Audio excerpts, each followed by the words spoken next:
Ta-da! Hello. Good evening, everyone. Welcome back to High Shelf Charity here on the High Shelf Collector channel, where we are raising money yet again for elevated access here over the course of December. We've been doing a bunch of one-shots tonight. We will be playing You're Not a Wizard, 21st, Saturday. Right? Saturday, yes. Saturday we'll be back. There'll be a game of Coyote and Crow going on. And on Sunday, Rich of HSC Infamy will be back doing some old school essentials. I know we've had Werewolf 5e and Cyberpunk Red and Fallout and stuff in the last few nights. Those are all on VODs here on Twitch. You can find them down beneath here if you're watching us now. And if not, then they're in YouTube. I assume that's where you're at. If not, too bad. Look for them. They're somewhere. You can find them. That's how it works. Yes, so elevated access. We are raising money for elevated access. They are a nonprofit access to help enable access to healthcare by providing people with flights on planes at no cost. So when people are in places where things are restrictive, as has been increasingly the case over the last couple of years, they will help them travel to someplace where they can get the health care that they need, whether it's abortion, gender affirming care, or something else. They're here to help ease the burden and provide transportation for folks to receive the life-saving health care that they need. We will have links to elevated access directly in the chat here over the course of the night, or if you go to the Tiltify campaign, which will be linked in chat, as we make Taylor, who is running everything behind the scenes for us here tonight, bravely, do all those things for us. So there will be links for more information about them directly and to give money to the cause in the Twitch chat. Okay. If you're going to give us money, we got stuff to give away. That is only fair. For every $10 that people give us, they will be entered into the end of the entire event drawing. For tonight, we're going to have two different giveaways. One's going to be at the end of our break. That is going to be a drawing for a dice pin set from Hanimation, the Dunwich Horror art book donated from Sammy Scribble. And then at the end of the night, there will be another drawing. That's going to be for a $50 gift card to Drive Through RPG donated by Ronaldus, author of the Elevation book for Red Markets. It's over there somewhere, which is what we used for our Red Markets campaign. And there will be a PDF of the Nest RPG from Gila RPG. All that good stuff. End of the night. Stick around, watch, hang out and chat, do all the good things. At the end of the event, after Old School Essentials wraps on Sunday, after everybody has had their opportunity to make their donations, making a donation one night continues to have you be entered every night that follows. There will be another drawing. There will be more giveaways, including a dice vault and rolling tray from Elderwood Academy, another $50 TTRPG gift card from Taylor, $50 digital gift card for the Samurai Rusk from Samurai Rusk to use at her shop, and another a bundle of PDFs from Gila RPG, including Nova, Nest, and Luna. Every $10 you donate, put your name in once, give 20, you're in twice, 30, 3 times. Math happens. Things carry on, things go away. Well, they don't really go away. It's a giveaway. Things come. Yeah. You know what happens. Yes, there will be more links that Taylor's already firing off in chat. So go clicky all the clickies. Yes. So thank you everyone for coming out with us here tonight. We're going to take today. We're going to let everybody introduce yourselves. I'm going to let you tell us a little bit about who you are, what you do, where we can find you, what you're working on, all that kind of good stuff. And then after that, we'll start talking about what this game is, and we'll set the scenes, and then we'll meet our characters when we reach that point. But right, we'll start out. I'll loop us around the overlay here. Paul, would you like to go first? Sure, I can go first. That's not a problem. Hi, I'm Paul. I'm back, and I'm unapologetically black. You can find me here on HSC from time to time, but usually on Apochromatic Unlimited, where I streamed earlier today, where we played some First Descendant with some folks. You can find me in several spaces, depending on what's going on. I don't spend time on the artist formerly known as Twitter, and I don't spend any time on Blue Sky yet because I'm old, and as long as I don't need to put my name on the internet, I won't. So that's important to me. But yeah, you can find me working on several projects around. I do everything from sensitivity reading to game testing to being obnoxious and asking you how racist your thing is. Do you want me to pass the mic, or you want to swing around the overlay? I'll keep swinging around the overlay. In which case, Rain, you are up next. Oh, so we're doing this counterclockwise. Okay. Yeah. I'll go the other way next I'm time. still looking at There's like the characters. overlay we have, and then the actual video that's in front of me. Hi there, gays. Like we're playing mahjong. I just said gays, but it's supposed to be guys. But looking at this group, I'm pretty sure it's all gays. Yep. Hi there, guys. I'm the one straight. There's always got to be a token one. Yep. That's a little rough. Oh, that isn't what I meant. God. Okay. Oh God. Walked right into it. So I'm just gonna crawl out this window and I'll be done. Hi there, guys. I'm Rain Grimm. I operate the channel Fennec Fables. Please shoot me. I operate the channel Fennec Fables. I talk about TTRPGs, usually going into world building discussions, ideas for mechanics for games, and just making you think about those things that you tend to just either forget to think about or just skimmed right over. I post daily prompts and questions on Blue Sky to help get your noodle going. I do a lot of weird, fun things. I've been also reading people's systems, talking about systems I enjoy, that type of thing. I'm currently just trying to go over the wave of cringe I just did. So let's just pass it on down, shall we? Perfect. Oh, boy. Hector, tell us about yourself. Hi, my name is Hector, known as Okami or Keiichi Okami all over the internet. I do actual play, I do game design. You can primarily see me on Pansel's Tables, Apochromatic Unlimited, and Misadventures League. I kind of hop between those three channels, and I come back to High Shelf Collective for opportunities to raise money. You can see me in the future in 2025 on my own AP channel called House of Dreams. We have a whole bunch of like really awesome performers.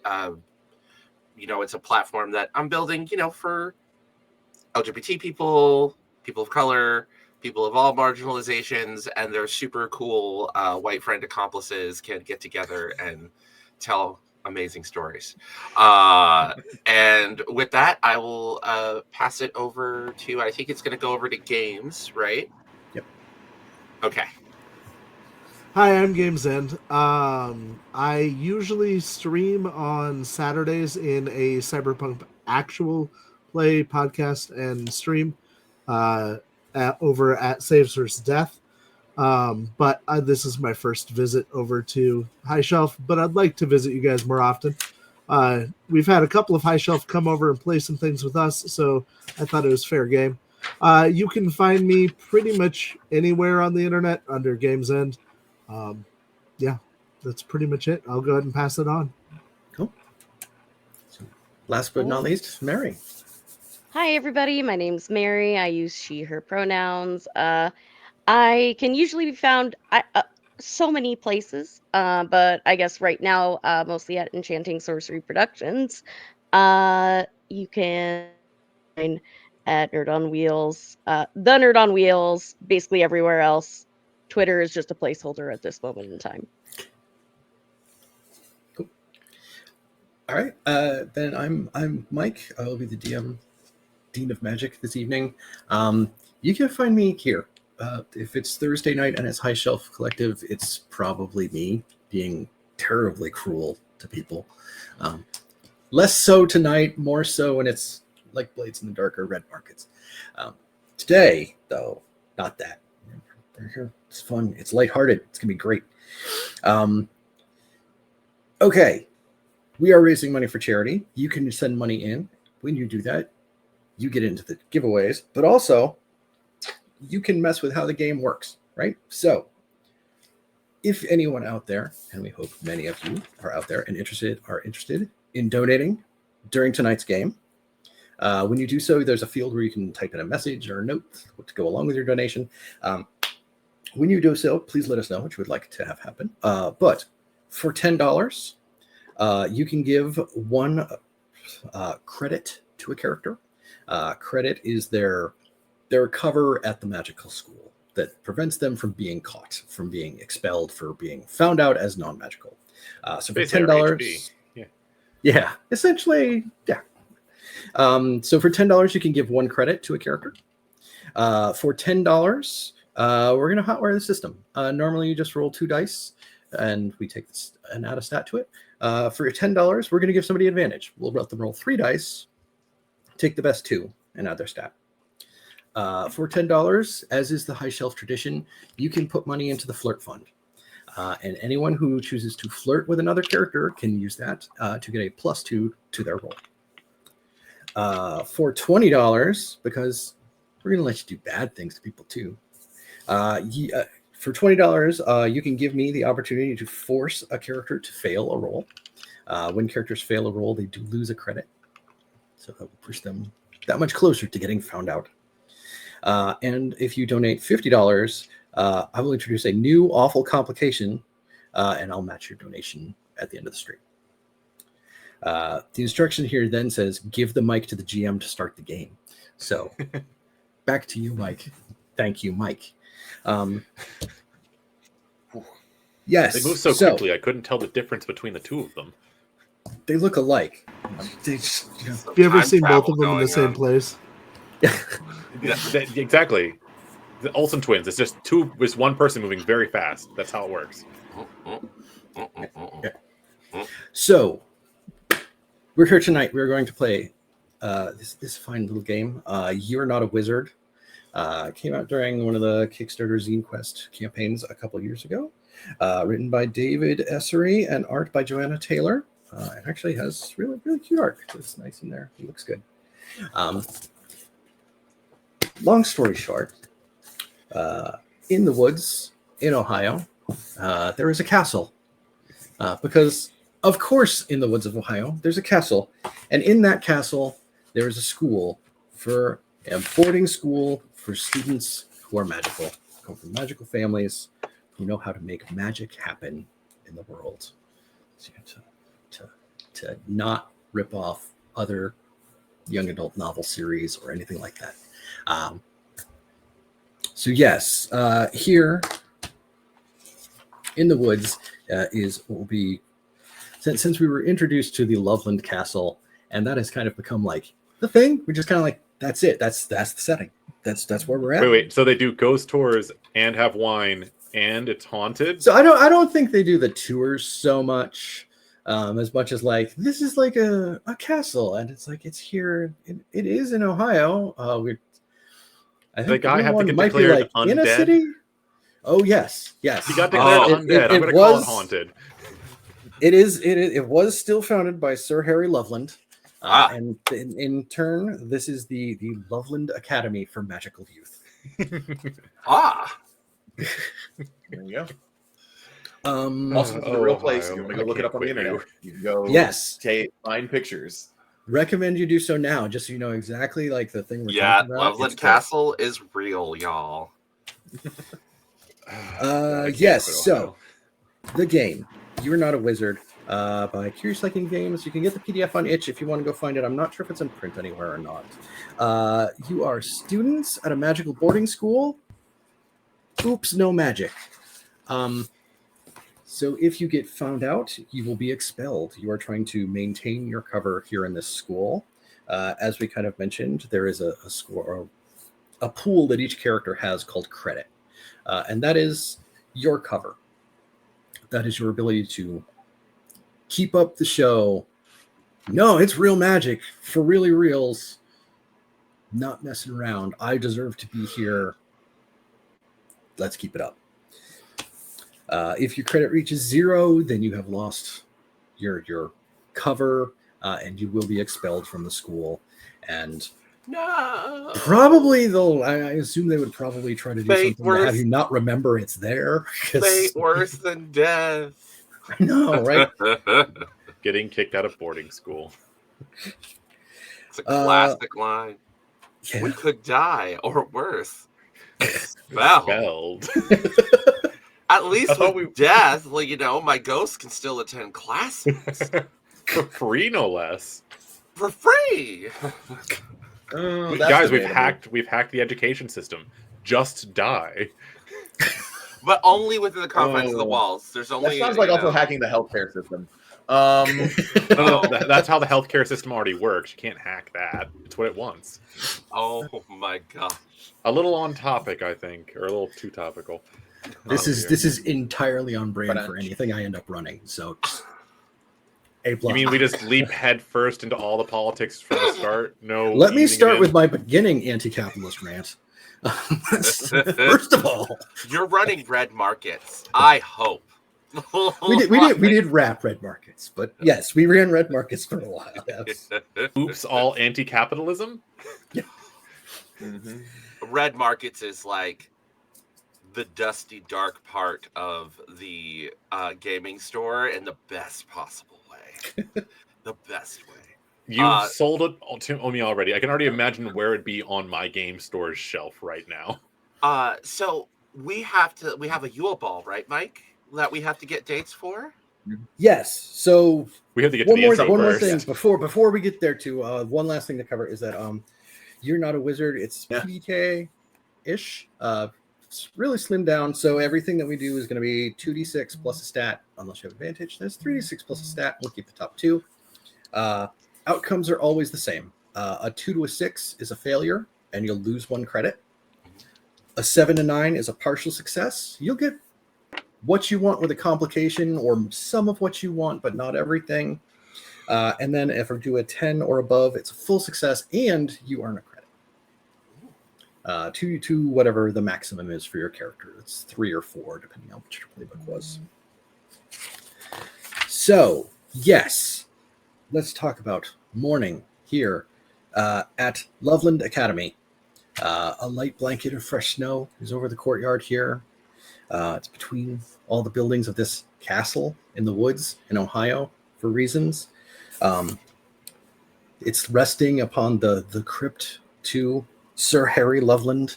I don't know how he got knighted as an American soldier in World War I, but apparently. Weird Scottish loopholes. Let's talk about no. Okay, that makes sense. It sounds better than the current like send us $15 and we'll do it online thing. But wait, did you say World War One?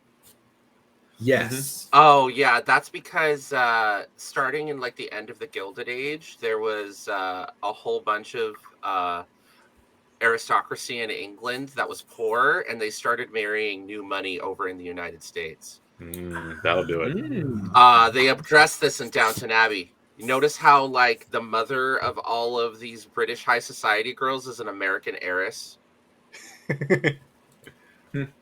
It's a thing that I recently discovered from one of my historian friends. So this weird like magic school founder, like even though like he's like a World War One, like him, if he had money, probably had a wife from England. You know, There you go. like, and The that more might you be know. how he got the title. We can talk about his history too. Did not have a wife from England because he had approximately 50 people try to propose to him and refused all of them. After he was declared dead in the war and then declared undead after the war. Yes. How much really rig did this man have? Like 50? 50. Yeah. It was I'm He jealous. was charging people with a sword in trenches. Like he's just real weird that way.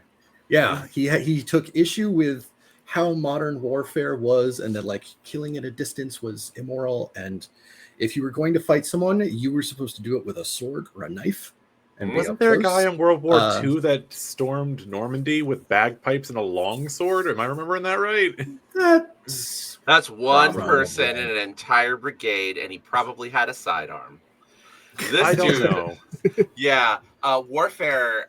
World War One was the first time that war had been not intimate and not formalized. So this Modern war. modern. I'm being nerdy it was, as well. It was the birth of modern warfare. So this guy having like a bug up his butt about it makes perfect historical sense. Chivalry, real men. Like, Also has real bad picker vibes. yeah. Back in my day, we wore Roger, bright Roger. colored uniforms because we could barely tell who we were fighting. Exactly. That kind of like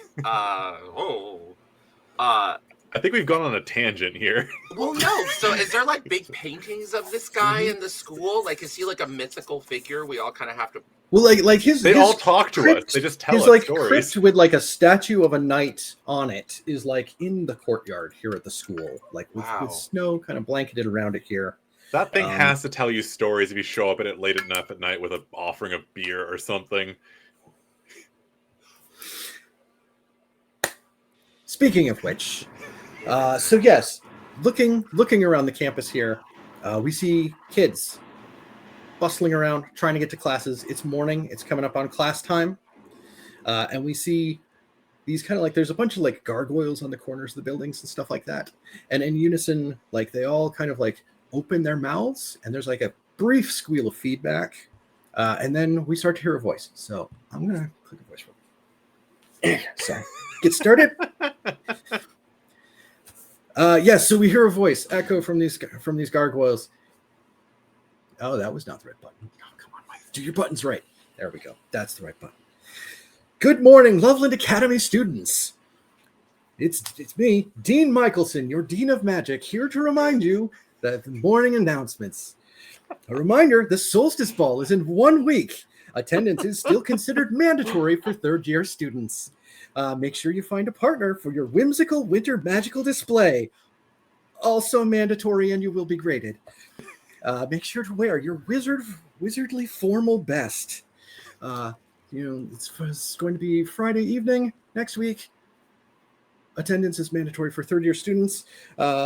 He covers like some other stuff. Lunch today will be magic pizza and something else. And then at the end, he's like, an additional reminder, as if it needs to be said again, it is against school rules for students to accept gifts of special candy from the centaurs that live in the woods west of the campus. A reminder, there is no candy that should be consumed by smoking or snorting it. Oh, that's right. It's Ohio. I forgot.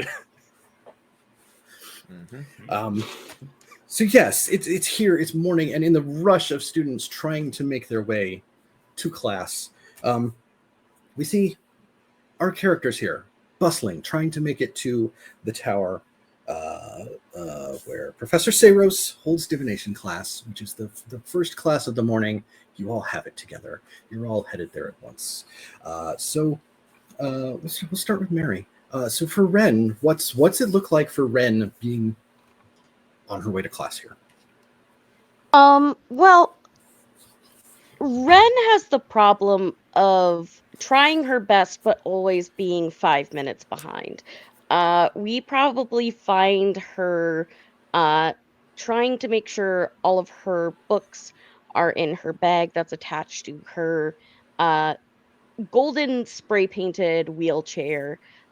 She's probably pushing a few buttons to make it go really fast as she zooms through the different sidewalks to get to the class that she's going to.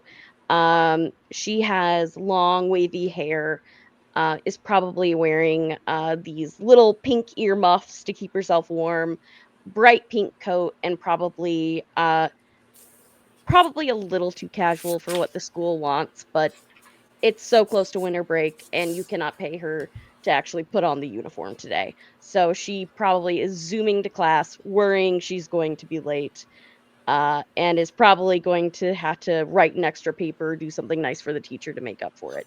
But she is probably not paying attention to people around her and is hoping people will see the zooming chair go by and make the right decision and move out of the way. Perfect. Sorry, the overlay list and the characters and the character keeper in a different order. Games, tell us about Eros Lightfelt as he is here on his way to class. I assume he's probably catching up to Ren, but we're all headed to the same place by the same deadline, at least.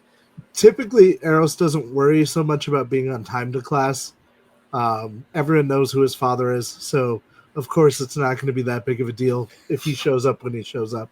But he actually likes divination class, so he's actually probably already most of the way there and waiting to hold the door for Ren, knowing that this cannonball is traveling down the hallway at 90 miles an hour.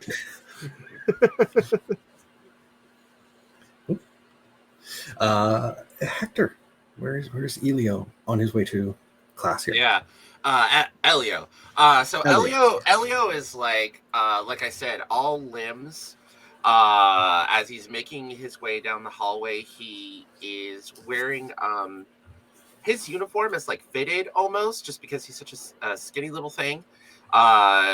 He's wearing the actual uniform, which is like the trousers that are fitted almost like skinny jeans, a pair of like really, really comfortable, like well-worn Chucks that match the colors of the regulation shoes.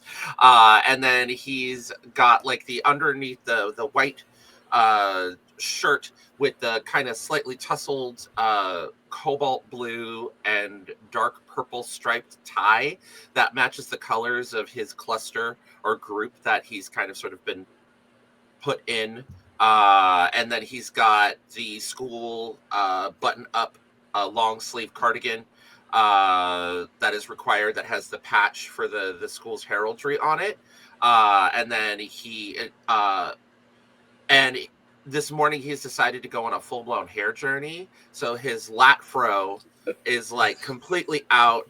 He's got a comb like inside of it where like he's sort of like fully embracing the whole natural hair thing, when normally he usually keeps it under a cap or has it in cornrows or just shaves it. Like, this has been, he's trying to figure out, and now he's just like big and black and beautiful, and it's kind of like his thing now, as he's like making his way through the hallway, leaping past people to go to the last class. He's got one of those classic like leather satchels, school satchels, and it's like a vintage one that he got from a Hot Topic, and it's got the logo for the band Atreyu on it.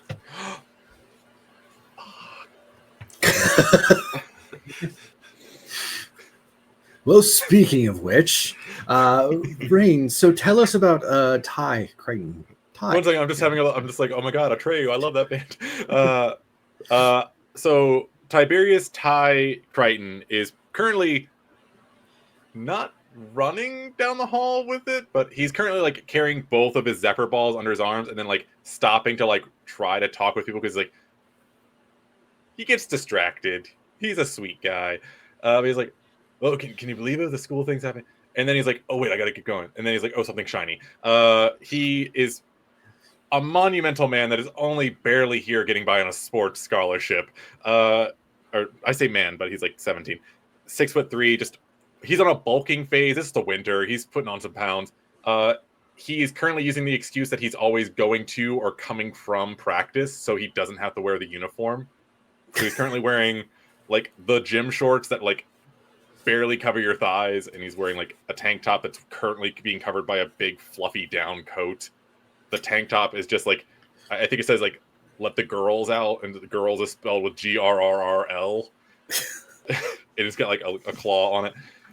And he's just like trying to make his way downtown, but like also trying to not bump into anybody. And he's currently got like a lazy,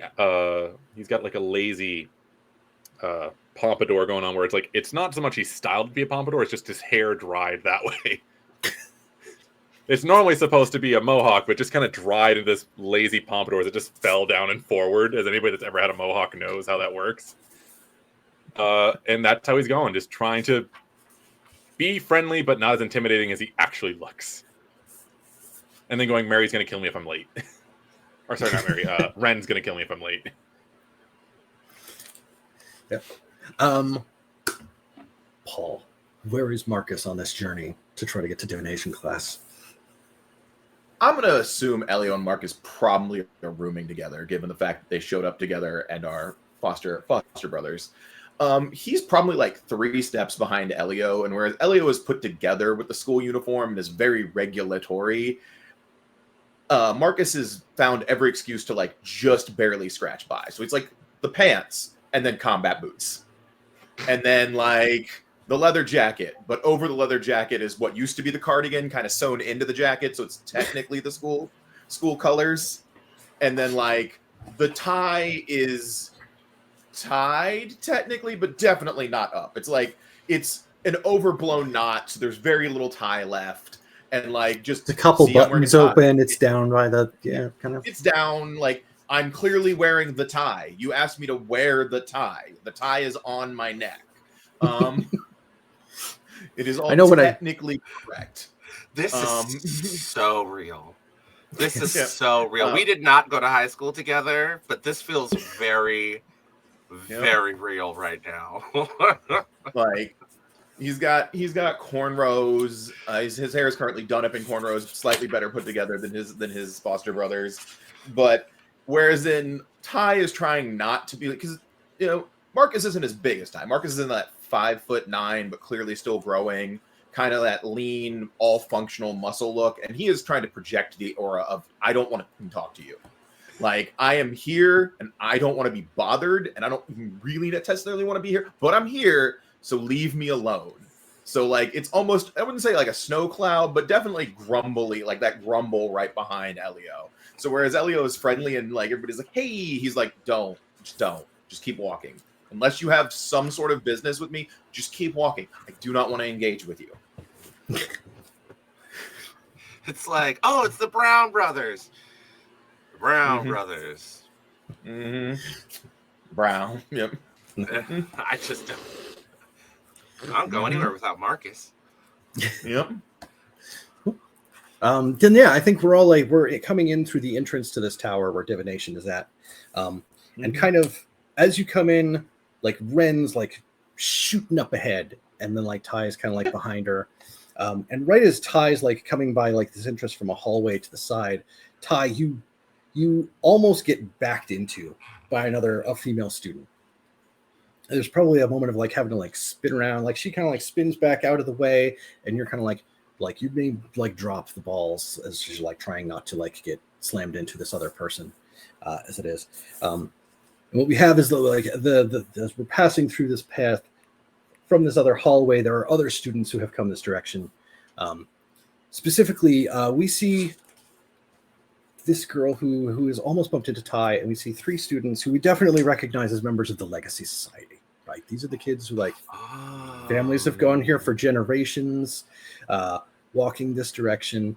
From kind of the direction that they came, you hear this like grinding sound of like stone on stone, and like you kind of catch a glimpse down that hallway of like a bunch of the bricks rotating to like close back into a wall. But yes, here we get like the enemy protagonists have shown up, and we get the name tag and like the freeze frame of them here. So we get a guy who's fairly tall, super good looking, like blonde, perfect pompadour hair. As it shows his name underneath. His like you see him like kind of like smile in the camera. And you get that like ting and like the like lens flare off his smile. It says like Bryce Cleft Chin.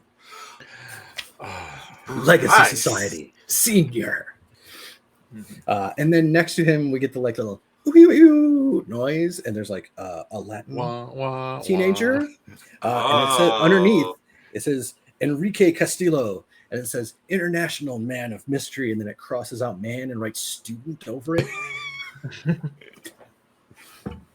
And then finally we get a young black woman with she's got like short dreads that kind of like mostly go upwards, forming like almost like a crown kind of thing, and it says Helena Han-Basquiat, leader of the Legacy Society.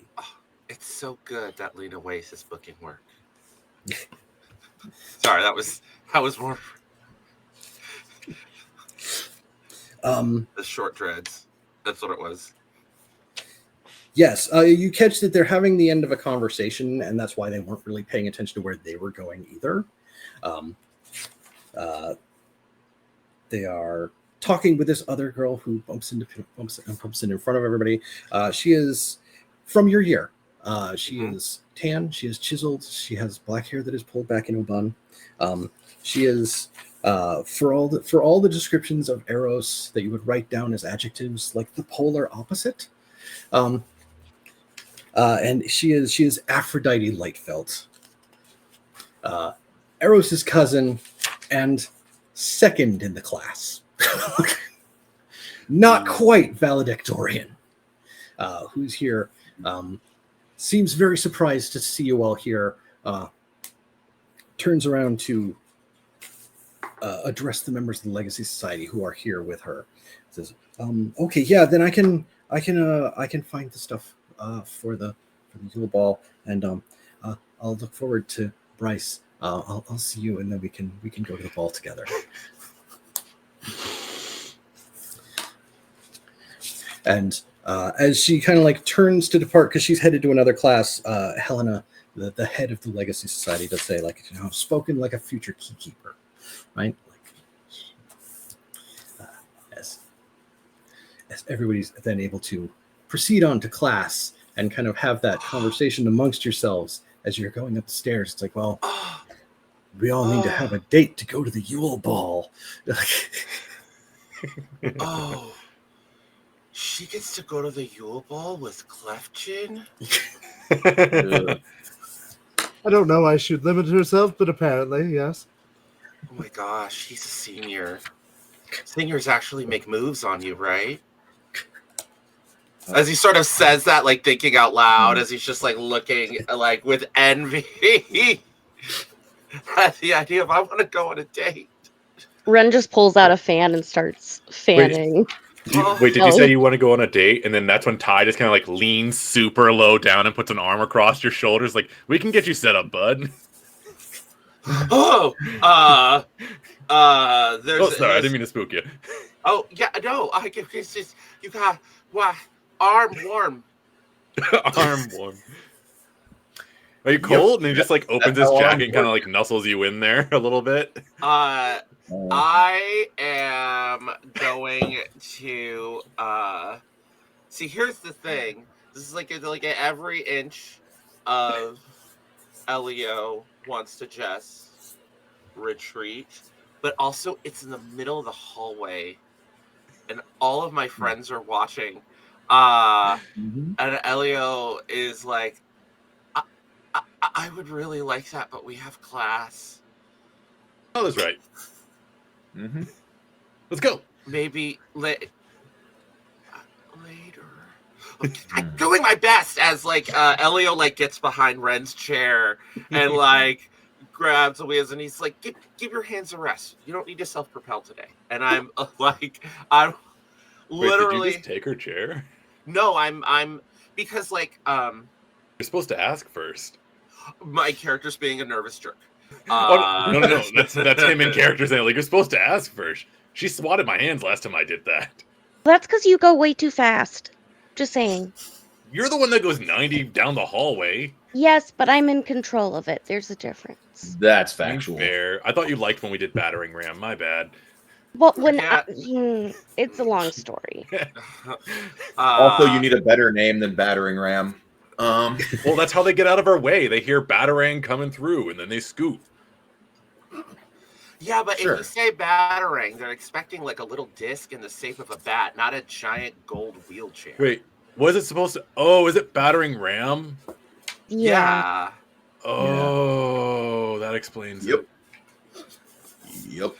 And that's sort of like the opening joke as like we Scooby-Doo our way into class, you know, like a Saturday morning cartoon. Like it's the opening. The opening of a cartoon special. Just the opening bit. I just feel like that piece of dialogue should definitely be what's going on when we enter the class and make it to our little corner. Maybe this is like our routine. We're always just chatting nonsense as we go into divination class. Yes, we all just like have the same corner in the front of in the back of the schoolroom. I'm guessing. Yeah. Or maybe are we back or front? I feel like it's not the front or the back. I feel like through group argument, it's like the middle of the class, like on the window side. Because we all know Raina wants to sit in the front, and we all know I want to sit in the back, and it eventually gets pulled into the middle of the class. If you're in the front, the teacher's always looking at you, but you're in the back, the teacher's definitely looking at you because he knows you're going to try to get away with it. So when I was in history class, and I was in a similar group of bad kids, what we did was we took over like a side, right? So we had the friend we wanted to talk to and do group work with sit in the back, and then all of us kind of stayed in the front. So when we would come in, I think that's what our characters do. I think myself and Ren are probably like the front chairs, and then you guys are kind of behind us.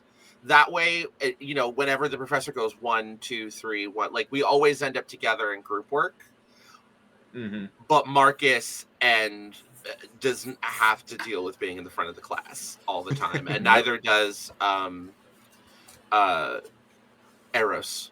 Like if Eros is just like, oh, I'm just gonna be back here with my compress and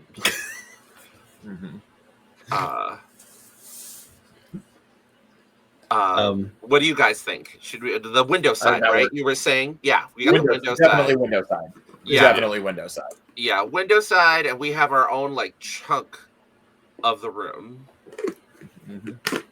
Yeah, I think some of the desks here are probably they're broken out into like little groups, so they can have like little workstations where like Professor Saris is like, yes, over here there's a table that has like a pot of tea and like so you can read the tea leaves, and over here there's like the one with like a dice tray and like I would think of it as a dice bag, but it's full of runes, so you can cast the runes and try to do. We definitely sit where the tarot card section is. That's the by the window tarot card section. Yes, that's. I still have tea though from the tea section. Yeah. No, you just bring your own tea. I feel like you have like a whole you have like a whole tea situation. Yeah, I take out a tea candle and I've got like the burner thing and Yep. You have a little tea pet right there as well. yeah, I pour the excess tea on it. Yeah, I feel like one of my characters like tricks he likes to do is like he likes to use counting cards and apply it to tarot card readings to give people scarily accurate readings. Mm-hmm. Excellent. Is that how you're making money on the side? No, that's how I'm getting credit on the side. That's how you're doing that. Gotcha. Yeah, because like, oh, okay, so-and-so is like dating so-and-so and they're having drama. Okay, the lover's card has a notch on the side of it that I've put in it and I feel it on the side. Okay, let me make sure to draw that card. Like, it's all like, I'm the stage magician. It's all misdirection. And cardomancy is there's a reason why that stuff will get you kicked out of casinos in Vegas. Because if they can find out that you can count cards, then that means that you can beat the dealer. And I kind of, I don't know, the line between games and divination is so nebulous. And I feel close. It's so close. So like, I feel like a familiar has wandered in. Look at that little buddy. I think when we sit down, like this is kind of on my character's mind, and he's like, I wonder if we could just use regular dice to make up a game that tells fortunes. Probably. At the ball? Is that what you want to do for your thing? Yes! Yes! Oh! Ty, you're a genius. You're going to use craps to tell the future. Okay, every single time somebody sits down to play craps, they're imagining a future where they win. I'm not arguing. I'm just saying you're going to use craps to tell the future. I mean, the future usually entails them living in a trailer park with somebody named Bubba, but okay. I mean, look. A centaur named Bubba around here. Hey, look. All the stuff with these tarot, like I can use all the techniques and tarot cards I can apply to and I pull out my little like deck of cards and I'm just like, it's all the same like symbols and stuff. And he like pulls out and he starts doing and like starts playing. I'm going to make a move. I'm going to do like magic, but slower. Here, let me show you. And I'm going to do a full tarot card reading using only minor arcana, using playing cards, which is like magic, but slower, because I have to translate, like, okay, so cups is hearts, spades is coins, like, and you can see him working through it. May I roll? Yes, absolutely. Okay. I think Ty's just like staring intently, is like, Okay. So the 7 of diamonds means betrayal? The 7 of diamonds means betrayal. I love it. So I rolled a 4 and a 1. Would this be bravado? Because if it's bravado, I hit. Yeah, the DM decides which is relevant. Bravado's good. Yeah. Yeah, okay. Then that is a 7. Okay. The delay is like I have to pull out the book, and then I have to pull out my Hoyle, and then I have to just be like, oh my gosh, okay, yes, and I have to like look through 4 or 5 different books to get the translation right. Like, this is definitely something that if I had it memorized, it would be like maybe class has already started and I'm still doing it.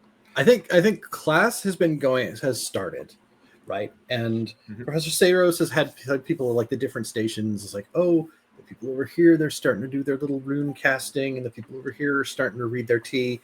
And then there's probably a moment as you're like just starting to get the answer that ends up distracting everybody. We're over at one of the other tables. There's like this glowing like phoenix appears in the air, and then like a glowing chimera appears in the air, and then like kind of like swirl around and dance, and then like it explodes into a bunch of sparks, and it's like, Fiona Phoenix, will you go to the Yuletide ball with me? Oh no! It's like, you know, oh, somebody just accepted an invite to go to the Yule ball over there. It was like, yeah, and it was like the whole like put on a production, ask you to prom scenario. Oh no! Are we supposed to do Yule ball posals? Yeah, I thought that's what we were supposed to do. You're definitely supposed to go with a partner, because it's a duo thing to do the magical display. I literally just turned toward Rada and go, "You want to go to Yule ball?" It's the most lackadaisical. Like, I'm just getting this done. Like, not even zero effort. There's just like a sense of relief of like, thank God there's no big blast in class. That would be the worst thing for Red. And she's like, absolutely. All right. Yeah. See, it's really easy. That's all you have to do. That demonstration was obnoxious and bothered my photosensitivity. This was appropriate. Mm-hmm. Well, yeah, we do got to cover each other's tracks. We can find people. It's not that hard to ask anybody out, right? No. All you gotta have is have a little bit of confidence. Well, you've got that in spades, right? And then he points to your cards and goes, "Hey." I surely do. And like he just starts like turning red and laughing awkwardly. Yeah. The funny thing is, like, his tooth is gold. He has a gold tooth getting knocked out from Zephyr Ball, so he does partially get that little pink that Cleft Chin had. Shine. The little shine, but it's because this light is coming from like the morning sunlight onto his tooth. Hey, Arrows, it's going to be real easy for you to find one as a legacy, right? I mean, your cousin is already going out with a senior. Like, do you? Well, I can't go with my cousin. No, of course yeah, that'd not. Be weird. But no, I'm just pointing out that it's going to be real easy for Arrows to find a date. That just leaves you two to find dates. I can find him a date. You got this, buddy. Don't worry. And he just claps you on your back. I think you two should figure this out. Yeah. Yeah, we can make this work. Yeah, together or something. We could maybe. Definitely make this work. I think some of the cheerleaders on the team might go out with us. We can check. I don't think. Let's read cards about it. And he like grabs the actual tarot deck and just starts shuffling it. And it's like, we should do a divination thing about that. And like clears away the regular cards. And it's like, ha, ha, ha, ha. And I'm going to... I take the regular deck of cards and I start dealing out a hand to go fish between me and Ray as they start doing this. I'm going to do Smoke and Mirrors. Which is also bravado. I'm using sleight of hand, misdirection, and trickery to try and like move the cards to just sort of distract actually to fit in class, because I think that I was like doing this side work, which is not actually school, and I'm trying to just be like, oh, we should be doing our actual work, and I'm trying to like fool like the group and the greater class and our teacher that we're doing actual schoolwork because this Professor game- Saros has just like Professor been Saros. eyeing us the entire time of like, what the fuck are you doing? What are you doing? So I'm gonna try smoke and mirrors. So I will take a moment, because we did get a donation for $20 for Yes! GM can force a failure. Oh, you're gonna use it? Yeah. Okay. Oh no! Why save it? Come on, just let's use that thing. Yeah, I'm just like. It means they have to spend more money for us to get failures in the future. It Yeah, says keep the donations you coming can't to make it more pull difficult. them, lose 1 credit. Uh-oh. How does this failure look? Is the question.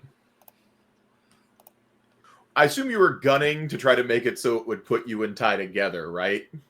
Yeah, like look at what's in front of you. I think Ty's idea for cheerleaders, it just reads that was a great idea. Like the idea that you should go get cheerleader dates reads as the best idea. Yeah, and You're gonna get dates from somebody on the team, and Ty's like that. See, yeah. And I think like there's probably like Professor Saros coming over, and as you're there like with the cards, like he'll be like kind of like this one in the middle should be over here. Are you sure you know what this one means? You can come to an additional study session after class if you need to. We need to cover this again some more. Professor, I'm glad you're here. What is the maximum number of dates one could bring to the ball? Look, it's a historical expectation. This happens, like, it's very steeped in tradition and what have you. They kind of expect you to be in pairs. So otherwise, it's going to cause some issues with the grading curve that happens. That makes sense. Oh, okay. So no polyamory to get extra credit. No, it would take special score is dispensation okay. from the Dean Three of is not. Magic to have your thruple attend as a group. But yeah, that's Well, here's the thing. Could they attend as a group but get graded in pairs if you have an even number of dates?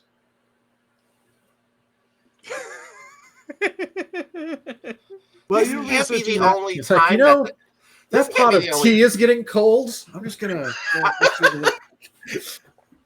Teacher trying to avoid the questions that they don't want to answer about teenagers and relationships is so on I'm point. gonna be real clear. That was not a no. That was not Real a no. clear, And not a no. like you would think going to a school for magic, the adults would be a little bit less weird about things involving dating. Well, We have to it remember, did though, give like, you Everything It's involving Ohio. dating is weird. We're in Yeah. We are in an Ohio school for witches and wizards. We are not in like normal Ohio. We're in like magic Ohio. You Which would means think that they're like, You understand that That Ohio is terrifies me. Ohio with more glitter, right? That's just Yeah. Ohio with more glitter. the only reason I even know what the birds and the bees means is because I walked into the wrong theater section one time.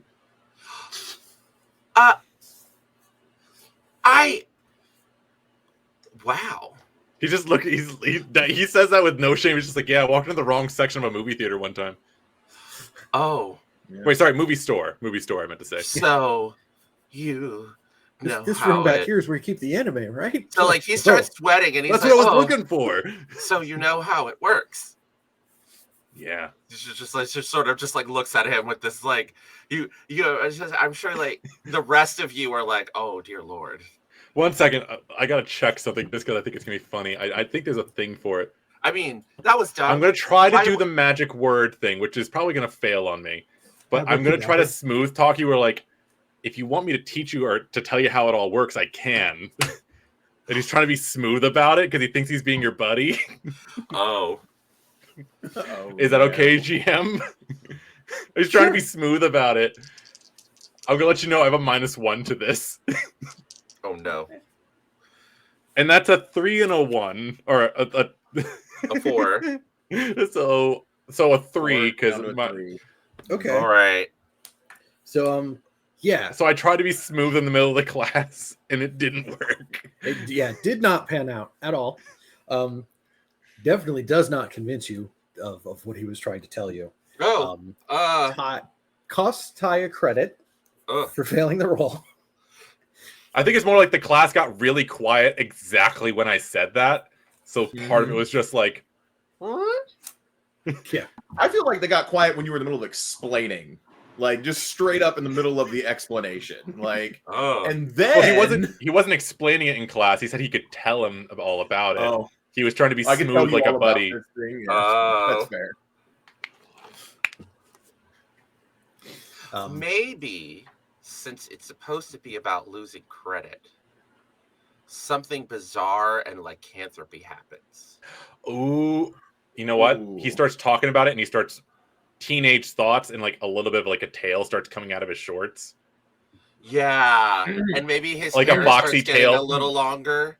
Yeah, he starts getting like a bit of a, like he already had a sort of beard. Yeah. Because we all have different reasons why we don't have magic, and his. Oh, we probably should have explained that, shouldn't we? I probably should have should. given everybody a chance to do that. Yeah. In this So, case, I'll go ahead and send mine. Yeah, go ahead and say my explain what character. yours is. I'll start with mine. This one is relevant. Tiberius used to be able to do magic until about a year ago, when a werefox bit him after a Zephyr match, and so he's been trying to hide the fact that he can no longer use magic, and sometimes shifts into a werefox. And sometimes it happens when he doesn't mean to. And Elio uses stage magic to trick all of the actual wizards into thinking that he actually has magic powers. I'm talking misdirection. I'm talking card tricks. I'm talking mentalism. Everything that he can figure out. Hence why he was steering all towards his friends towards cards, which turned out so well for this morning's divination class. So I actually think that's probably what happened. Is like everybody looks over as I'm like talking about it, and like he's just like getting excited because it's a thing that he's excited about. He's a teenager. Your tail. Mm-hmm. Your tail. What? Shit! And then like he full on like pulls his like feather down coat down, and he does it so hard that like he rips the shoulders a little bit, so it's just a puff of feathers go up. Shit! Professor Saros is like a little like something just happened, and like he Uh. sees like there's feathers, and he's like, mostly he just focuses in on like language, Mr. Crichton. Sorry, Professor.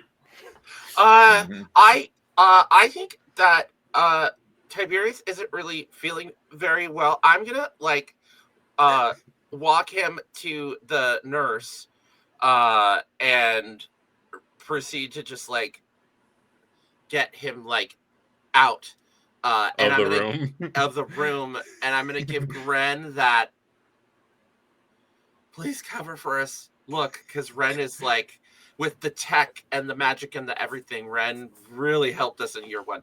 And I'd like to cede the spotlight to the other three players while the two of us awkwardly like pratfalling Tiberius out of there.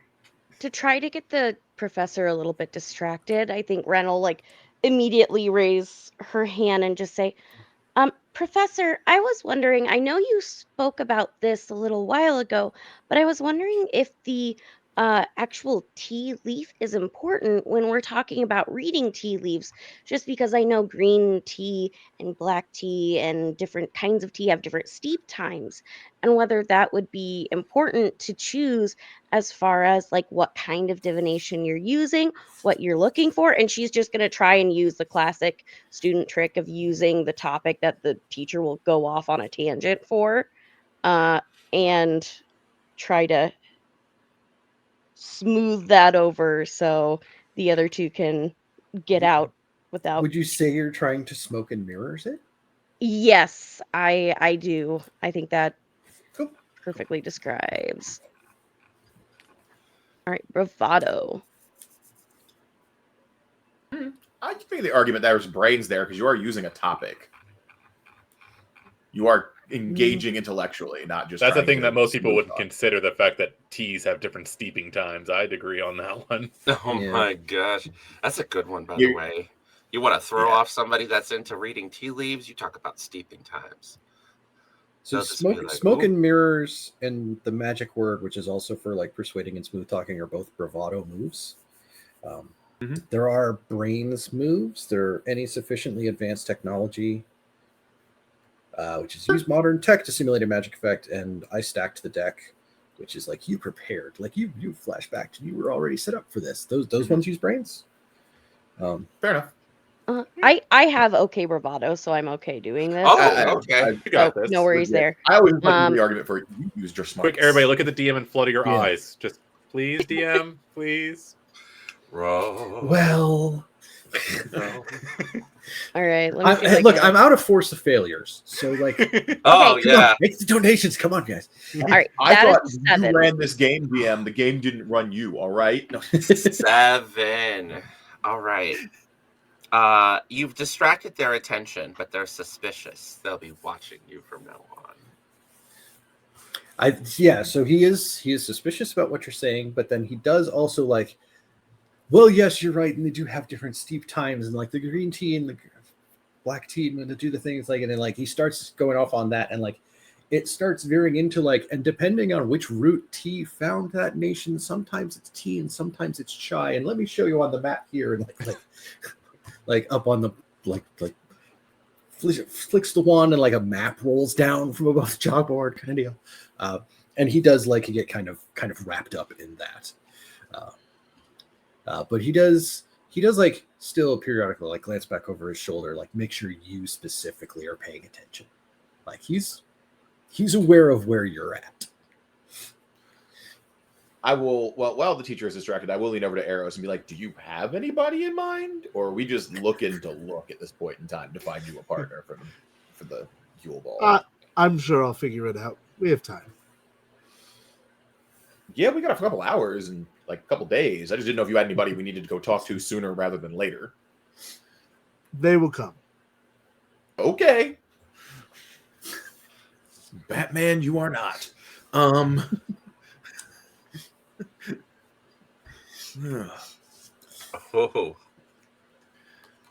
This is gonna be wild. yeah. Mm-hmm. Yeah, I think down jacket. Yeah, let me know when we're in the restroom. Like, I just wanted to see if anything else happened in the classroom before we came back. if anybody else has anything they want to do in the classroom before they come back, I'm open to that. Otherwise, yeah, no, we can. I think we come back Shift with like scene. me having tied my down jacket around my waist now to hide it until it goes down. I have a plan. All right, so my character says, "I'm really sorry about your jacket. Let me just," and he like takes the jacket off and sets it aside and is like, "Oh, okay, we're alone." Wait, what? And he takes the pick out of his afro and puts it in his back pocket because it's like the sweat is starting to cause the comb to slide So out, starts and he dripping. just looks like just kind of smooths the afro a bit and straightens the tie, and he's like, "I don't think talking to the cheerleaders is a good idea. I don't like cheerleaders. You don't? I don't like girls. Well, they have men cheerleaders. I know. I prefer Zephyr players." Oh, why didn't you say anything? Jeremy would love to go out with somebody like you. He loves nerds. And you don't? Wait. Are you asking me out? Is that why you don't want to ask me to the Yule Ball? I Is it didn't know you because wanted I'm to a go. Nerd. Oh boy. That was out of character. That's me going over because this is just hurting my jaw from smiling so much. Oh, it's okay. I was making sure because I didn't want that to be the scene. I was like, oh boy. Yeah. Wait, are you asking me out? I thought you were looking for somebody else. Why would you think that? You're my friend. And I like you. I think at this moment he's the one that gets embarrassed, and he just kind of like he looks down, which is what he's normally doing. So he's now doing like the full like 180-degree look down. It's like, because I'm not as bright as you and Ren are. Oh. And I thought that maybe you'd be embarrassed to be seen with me. Tiberius, I spend every day with you. If I was embarrassed to be seen with you, I'd find somewhere else in the cafeteria to sit. I'd find someone else to stay up late and watch scary movies with on the DVD that Mark and DVD player and TV Mark and I were able to sneak in. Is that why you cuddled with me while we were watching Ghost Watch? No, I was cold and scared, but I promise you, if there's any cuddles after this conversation, it will probably be because I told you I liked you and you were okay with it. How tall is your character again?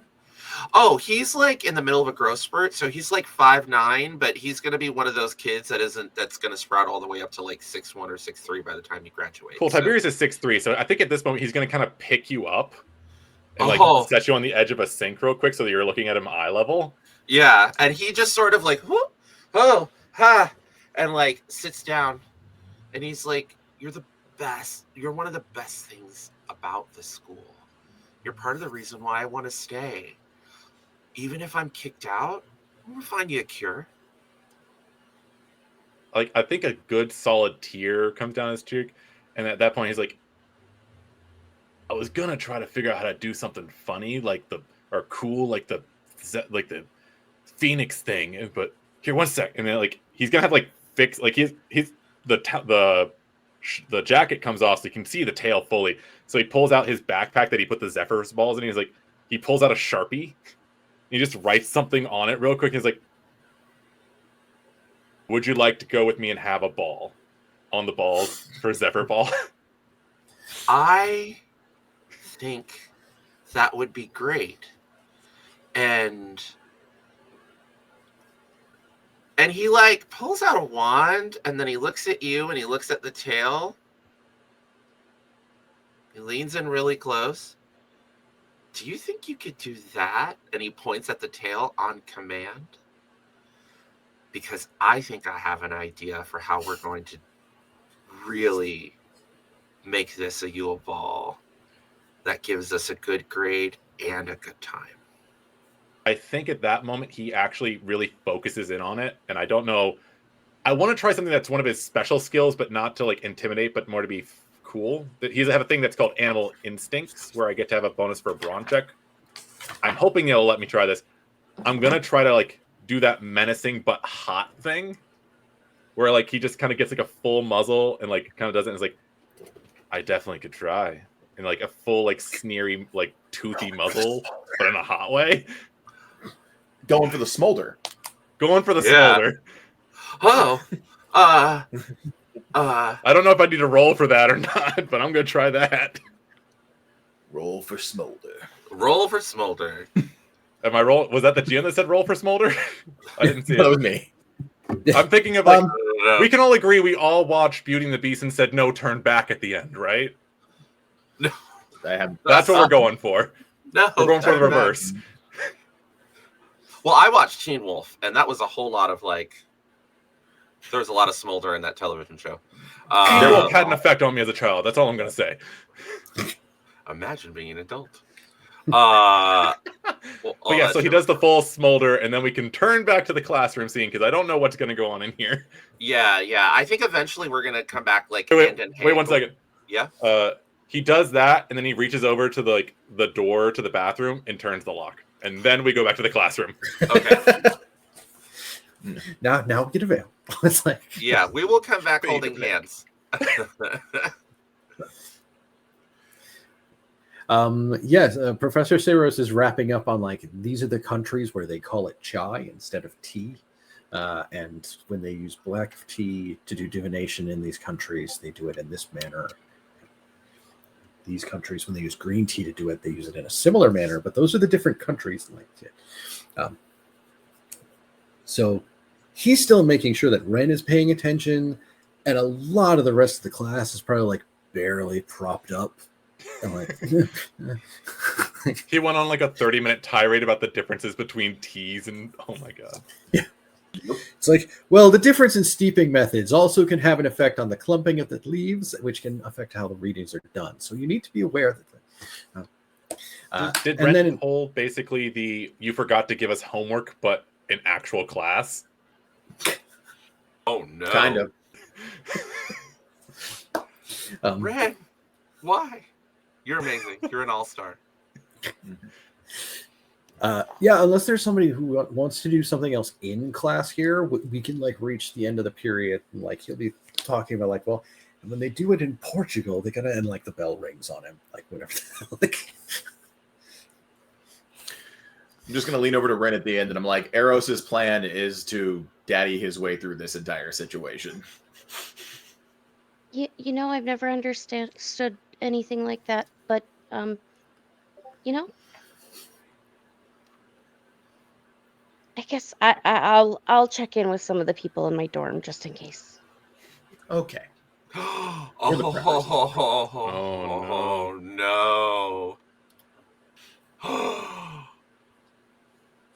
Oh my goodness. I just saw one There's of our one up. donations. Oh, I saw it earlier too. I was wondering if that's what I thought it meant.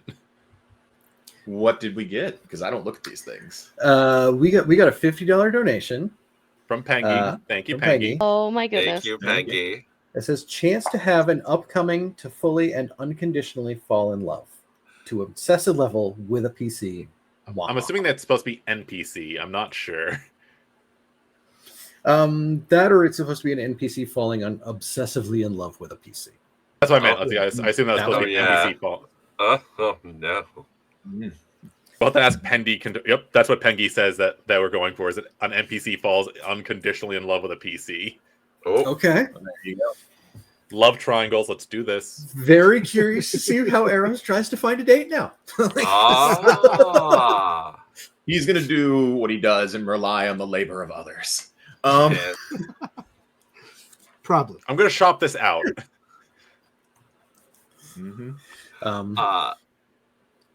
Yeah, no, What is- like, yeah, is Eros going to do anything before we all reunite in the hallway or meet up for lunch? I'm actually not going back to whatever my next class is. I'm planning on just kind of wandering and seeing where it takes me.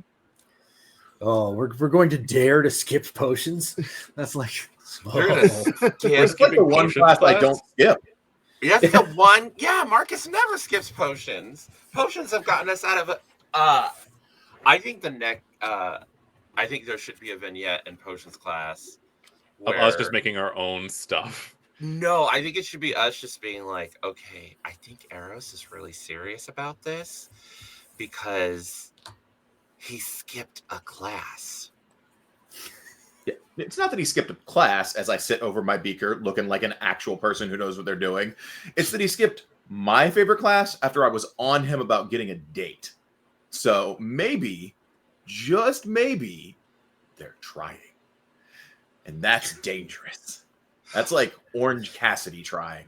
That's dangerous trying. They're trying without us? I know. Oh, I mean, they do have money. Oh, Yeah. I I mean, the worst thing can happen is they'll invoke their father's name. Because that's Yes! exactly what people want to hear for a date is, don't you know who my dad is? You should go out with me. Yeah, no, that and, is and Tiberius is literally terrible there idea. trying to see if he can make like an I energy turn drink. over. I like no-look Ty from a mirror. I'm like, have you met the entire Legacy Society? I have, but like at the same time, a lot of them look a little inbred. I'm pretty sure that chin isn't so much cleft as in split.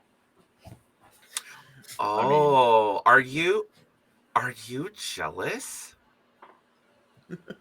No. I'm pretty sure I used to be in the Legacy Society, remember? Yeah. You just stop attending, which does make them feel weird about you. What'd you say? I said you just stopped attending, which does make them feel weird about you. Well, I mean, and it's going to be quite clear that Tiberius didn't tell you the whole truth. Well, maybe, yeah, Eros is trying. So let's just be like particularly okay. We can't worry about Eros right now. We'll worry about We Eros should just at be lunch. nice to whoever Eros brings over at lunch to figure out. Well, Yes. The whole problem Yeah. is we Yes, usually do projects Marcus. together. You should I will be less nice. of a dick. You all be nice. I'll be less of a dick. Oh, Um, no. I am I think you not should nice? take your own advice. I think you should be nice. No, you're plenty nice. And then, like, Here's you the thing: just if I'm be nice, like, that's so. Think about what happens if I'm nice. That's so suspicious. You see, like, Elio do something that he has never done in public before, which is just graze his hand down Ty's arm. Mm-hmm. So the funny thing is, I was about to drink a potion. So was that you also trying to stop me from drinking it? No, that was I you think just being like, that'd oh be no, great. you're always nice. Why are you? Tiberius was trying to make an energy drink, remember?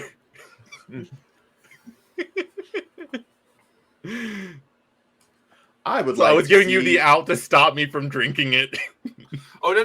Wait! Why are you drinking a potion? No, don't. You don't. No, if there's any potions that we need to be making, we need to they should be for Eros. Maybe. I think he's already energetic. Yeah. No, I'm Also, what did you put in that? What did you put in the energy drink? Last time we had the energy drink potion, you thought nitro was a good idea to put in there. That is not what goes in actual energy drinks. I think one thing Marcus can definitely point Guanine, out is that if it was taurine, sugar, energy potion- sucralose, and something that says nitroglycerin. Nope, that's nitro again. Nope, that's nitro again. But the other can says nitro on it. Nope. No, that's an adjective. That's not. Give me hands. Give me grabby hands. Give me potion. He tosses it to you. Marcus can definitely be like, the energy potions are not that shade of green, and they don't give off light. do I need to roll to catch the bomb? By the way, because it was declared that it was thrown at me. I didn't throw it. I just did like the underhand toss. We're also in a school, so they're not going to give us enough nitroglycerin to blow ourselves up. I hope. That's it's a magical school. They have centaurs in the woods that give us rocks that we should smoke. I don't know. That we should not be snorting or smoking. There's blue centaur rocks in the woods. Yeah. We need to not. I'm sure there's enough here. Do I need to roll not to explode? Is the question. Exactly. So I don't think you'll explode from it, right? Okay. But like, it's magic. If you want to throw dice, we can throw dice. Like that's. I think part of us are just enjoying throwing dice. Throw dice. I'm asking you what I need in this situation that I'm now in. He's not that far away. Catching it is not out of the question. Yeah. Right. So what do you two want to make? So what we're thinking for our project is, I'm going to do some transfiguration where Ty becomes an animal. That should be interesting magic and really cool. Exhibit animal-like traits with my wand as he pulls out, Are we still doing the thing where I throw you up in the air, or is that from earlier? I always that thing when you throw me up in the air. Well, to be fair, that would work for transfiguration too. It would I figured show, like, you said you were trying to show off my strength, right? Yeah. Yep. I think this is gonna get us through the Yule Ball. Just readjust us here. So what do you guys think you're gonna do? Yeah, because we can help you. Exactly sure yet. Elio, can I see your pick for a second?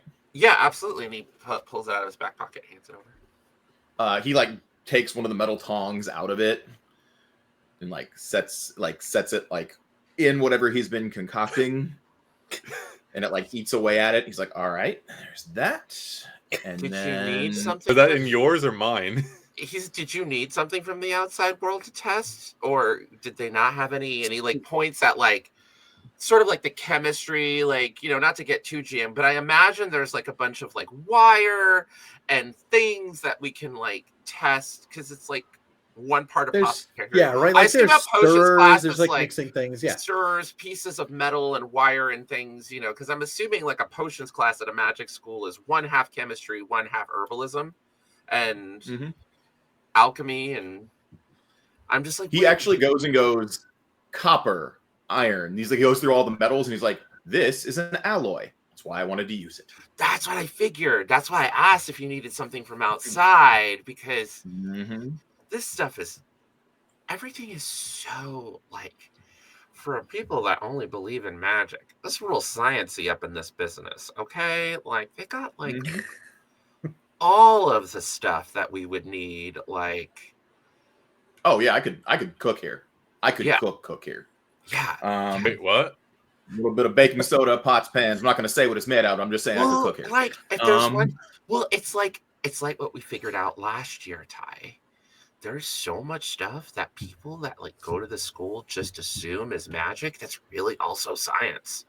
But then like there's a thing bunch you were of telling me about how like atoms can be transferred from one thing to another to make it into a different thing because it's a molecule. Yes, correct. I'm about to see if we can do some of that. Would you like to hand me the other potion? And I'm going to see if I can do some science to magic, aka reforming like the pine on the pick, on like the hair pick. Yeah, he's not going to make that thing called meth, or we dissolved it and then getting it to kind of reform.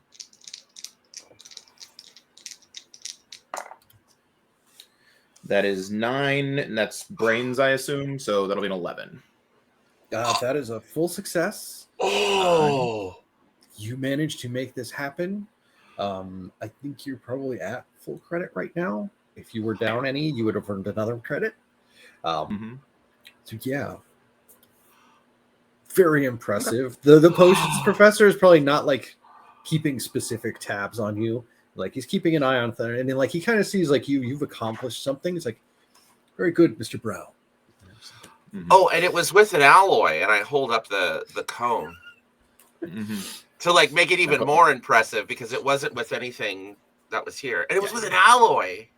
And I think the professor's like, oh yeah, that's very impressive. And then he kind of like looks at the comb like he's confused about what it is. And the metal. On. Is this the professor? Is the alchemy professor and the potions professor the same professor or different professors? Yeah, that really should have been like the same. So it's Siri. It's the female professor that I actually get along with. Yes. Okay. Oh, the metal and the comb pick. It's for my hair, but it has to be like thicker. So the metal here is Marcus says it's valid. It is an impure metal. That is how I approach her with it. Like it's an impure metal. Yes, it's a mixture. And yeah, like you said, we actually did have someone who this was supposed to be, and like yeah, she's there. She is very impressed with like this thing. She's like, yes, I'm kind of like adjust her hair, got the like the silver white long hair pulled back kind of deal. Yeah, this is very impressive. You've been doing very well all semester. Overall in potions as time has gone on. So. It's the one I'll class definitely be like. making a note. Well, I appreciate hearing that. But then we'll get out of everybody's ways. Yeah. So I look over at my new date for Yule Ball, and I'm like, do I want to borrow from my brother and do like a showmanship situation where like we can put you or me in like a big metal block and then like melt it and then reform it and then be outside of it type situation? Because that'll work pretty well. Unless you have another idea. You are also with the smarts and the brains. Yeah, I think, well, that could work really well. And maybe I was thinking of maybe creating some kind of like Rube Goldberg machine. They love that crap. So I think that shit is so magical. Like, I know, right? I don't get it. Like it's just angles and shit. It's literally a bunch of little basic things all put together, but they clap for it. God so forbid you get them a geometry textbook. Mine's will fucking explode. well, that's for senior year. But but yeah, that should work great, and we can like create like all the little sparks and things to make it look really cool, and then Okay. I think that's a good start. Yeah. Hey, anything that we can do to help, we're here for you. Oh, I hope Eros figures something out. Well, this is the best question. Is there a magical cell phone equivalency, or do we actually have cell phones, or neither of these things? I thought we confirmed that we had pagers, a Zune, and like a couple cell phones. Oh no, that was the joke for the old tech that we bring to the school to like fool the professors. I feel like we have like real stuff. I feel like like you might have phones. You might have some smuggled in like Yeah, a like I made. phone or two among you. Yeah. In general, like the other students, like especially if they're like trying to communicate like with home or something like that, like they have like owls and stuff. Like that's like send a raven to the north. Like it's It'll Why? be there in Send a 3 text. days if it Come doesn't on. get shot by a hunter because this is Ohio. Do you not have email? Someone I'm might just want to like hit arrows on those the I'm those like- centaurs I'm like- will eat anything. I That's, was you know. just like imagining like volunteering to be like a student administrator and just being like, do you not have email? And like just taking over the administration for this like magic school with your laptop. So my brain is like, we totally all have sidekicks then, because it's so throwback. For The one that so flips fits in the open? team. Yep. So Oh, throwback. God, I love Somebody those. sidekick Eros and let him know class is going to be over in like 10 minutes. Hopefully they found some. I don't know. Somebody sidekick him. I think we get a brief Let me moment in the practice. I've been background learning of that. emojis, and he sends like he tries to send a message, and it looks almost like hieroglyphics because it's like all the wrong emojis. It's like smiley face, snowflake, to clock, winky face, arrow. Eggplant. Hi. Eggplant. You sent the eggplant. That's not who you should be sending eggplants to. Wrong person. Wrong Hi. emoji. I No, thought you wrong, said you were the one cooking. wrong emoji. No, send that one to send that one. Not What's that supposed to mean? just. Oh, I'm gonna let you educate. I'm not even. I'm not saying nothing. I'm gonna let you do that. He just like brother. he's just like you should send that one to me. Okay, and he sends you an eggplant emoji. Okay. No, I mean like it's. You know about the birds and the bees? And, like- They do and not he, use like- eggplants with oh. emojis. But that's too small then. Mhm. Not in real life. That's not how any You of that saw it works. already. Oh We're talking my about god! tail, right? Your tail. Yes, your tail. Your tail. That's right. Mhm. Oh. Wow. I'm partially doing this to make the GM turn as red as possible. You know what never comes up in a campaign of red markets? like, Eggplant emojis. How big a tail is? Oh yeah, Like, yeah. nail Like it. this, we're in a whole new Now I- territory. Now I here. just want to show up at a red market game and find a way to make an eggplant emoji happen. That's my next life goal. So You know what? I'm happy to give you goals. Yep. we. Oh. You okay? You okay over there, Elio? Everything's fine. Everything's coming up roses. I just don't want Eros to run into trouble, and I hope that they figure stuff out. That is I was about to not say we a should segue cut over to Eros right now, but they Yeah. just cut Yeah. out. Oh no, they're there. I'd Do we say cut over to there's- Eros right now? Yeah, there's a moment before we get like the full scene shift where we see like back at the door as like we're kind of like towards the frontish of the alchemy space. Professor Siri is wandering around, and as we kind of like pan across the room as we're starting to leave the scene, we do see like Aphrodite coming through the back and take something off a shelf and then leave with it. And then we kind of like pan across and we get like, where is Eros? He was actually looking for Aphrodite this whole time. He's just been going into random classrooms. Is my cousin here? No. Thank you. Closes the door. surprise cousin inspection. just in the middle of whatever other class is going on. Just okay, cool. Sorry, Professor. Family business. Yeah. It's important. It's important. Yeah, I think eventually you will end up like coming down a hallway as she's got like a leather satchel type bag and she's like kind of like fastening the buckle on the flap on it, and she's like, "Oh, Eros, Cousin, yes, how are you? I'm doing well. How are you? Good. And your friends?" They're well, I believe.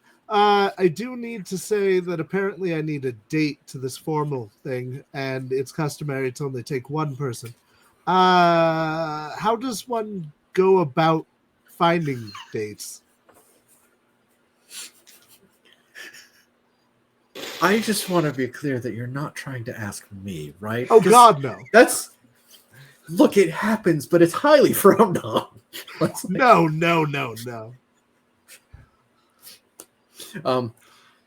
I mean, when you're friends with people and you feel an attraction, you want to spend time with them. And did You your look parents not so have this lost. conversation? The Cleveland side of the family is unusual. I don't understand. Well, of course, I have a relationship with all of my friends, but they're going with each other apparently, so that leaves me. Well, I mean, there are plenty of others in the school. I mean, there's others in our year here who still need to have dates to the Yule Ball, or to the solstice ball rather.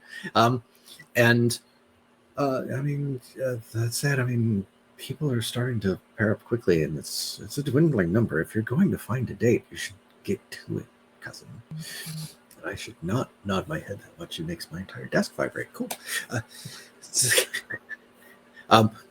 Yes. I mean, not to get too personal or to be too blunt about it, but like, where do your interests lie, if you understand my meaning? I'm interested in a great many things. You don't understand my meaning.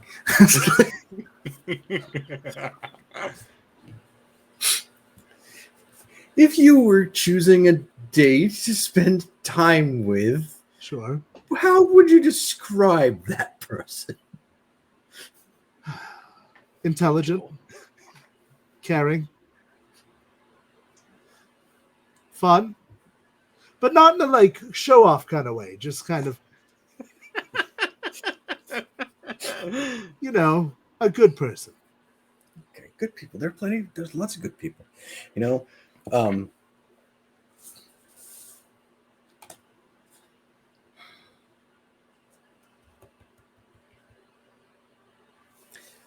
I might be able to put in a good word for you with like Enrique or maybe Helena. If I'm not sure that you're interested in Legacy Society or not. I could go with either of them, sure. They're Or both. Well, that gets a little tricky in terms of the mathematics and like the whole like putting on your magic. And it's okay. That's just I can put in a word. I need to know who to put a word in with. Yes. Let's do both and see where it goes. Cast the net wide. Bold.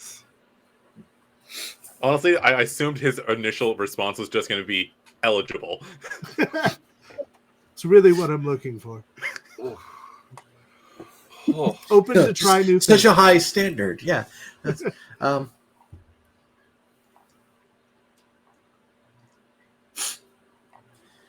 Start with Enrique, but move to Helena if Enrique isn't biting.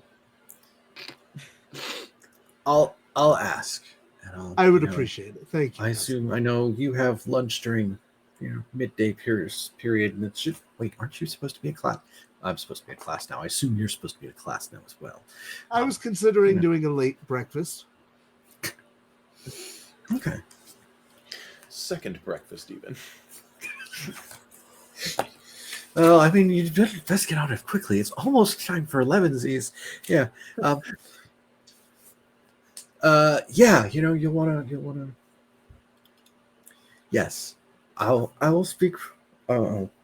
Ask Enrique if he has plans for the solstice ball, and I'll double check with Helena as well. And then if you want, during lunchtime in the dining hall, the grand hall, I'll get in touch with you. We'll see what's going on. Fantastic, as always. Thank you. Yes. And now I'm going to head towards potions class. Okay.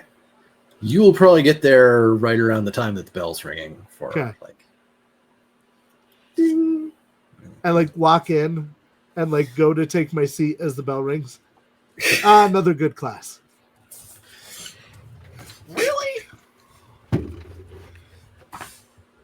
You find a date? No. Oh. Well, Okay. let's head to lunch then. Maybe we could take a look at different people in the cafeteria for you. And I pat my hand on their shoulder. Thank you. On that note, this is a cafeteria. We have the same people in cafeteria every. Who is the sophomore that we know is intelligent and works hard, but also probably likes Eros's family? There's always that kind of person around. The one that wants to get a step up. Not necessarily a step up, but they want to impress somebody who they think is important. And Eros's lineage makes Eros immediately important.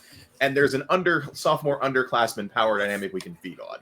I understand that's super manipulative and awful, but our friend needs a date, and we don't know that he's cast a wide net. They've cast a wide net. There is the year earlier, there is a young lady who is like, she's spent time talking to Aphrodite, spent time talking to Eros. She knows Apollo, your another cousin. Like, she's talked to him before. But she's younger. She's got kind of like curly frizzy hair that's kind of like long and kind of like a little bit bushy and disheveled at times. Does definitely study a lot. Has a little group of friends that she hangs out with. Yes, she comes. Sometimes she'll get picked on because she comes from a non-magical family, but she's magical. Yeah, and her name is Hermione Granger. Does she happen to be being picked on today?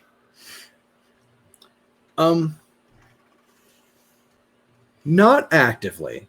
I think there are definitely like a couple students at like another table kind of like look over the shoulder snickering a little bit.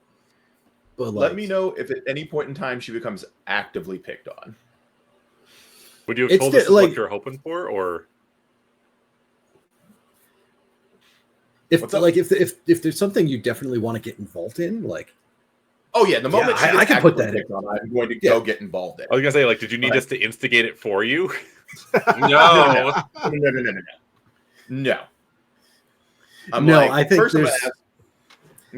there's a moment where you can see that the kids who are sitting at the other table that are kind of snickering, one of them has a wand, and he's kind of like down a little bit low with the wand, and there is a piece of pie that like kind of comes in low across the dining hall and like picks up altitude. It kind of comes up from behind over her head, and it's like it's starting to find a spot to like. I'm gonna straight up just walk by the table, and because he's got the wand under the table, I'm gonna kick the table hard enough that it's gonna like throw the wand out from under his thing. Okay. Like just straight.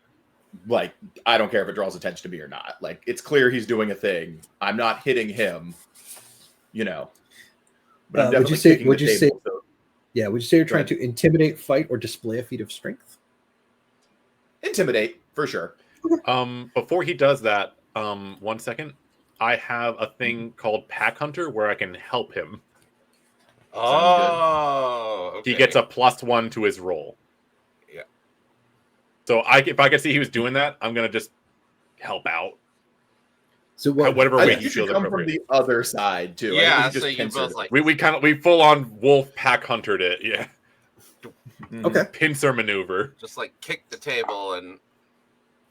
Well, that is a 9 roll with the +2. That is an 11. Hell yeah! That is a complete success. They will like. It's like, well, we were just joking around. And, what? You were what? You were what? What? Say something. You were what? It's just. Bitch says what? What? Huh? Can't hear you. Get to stepping. Don't mess with my cousin. He's from Cleveland. Real Cleveland? Oh God! They like real Cleveland. Pick up real Cleveland. I don't put my hands on my hips. Not the show, motherfuckers. Like puts the wand in the inside pocket in like the little jacket for the uniform. Don't scare them too much.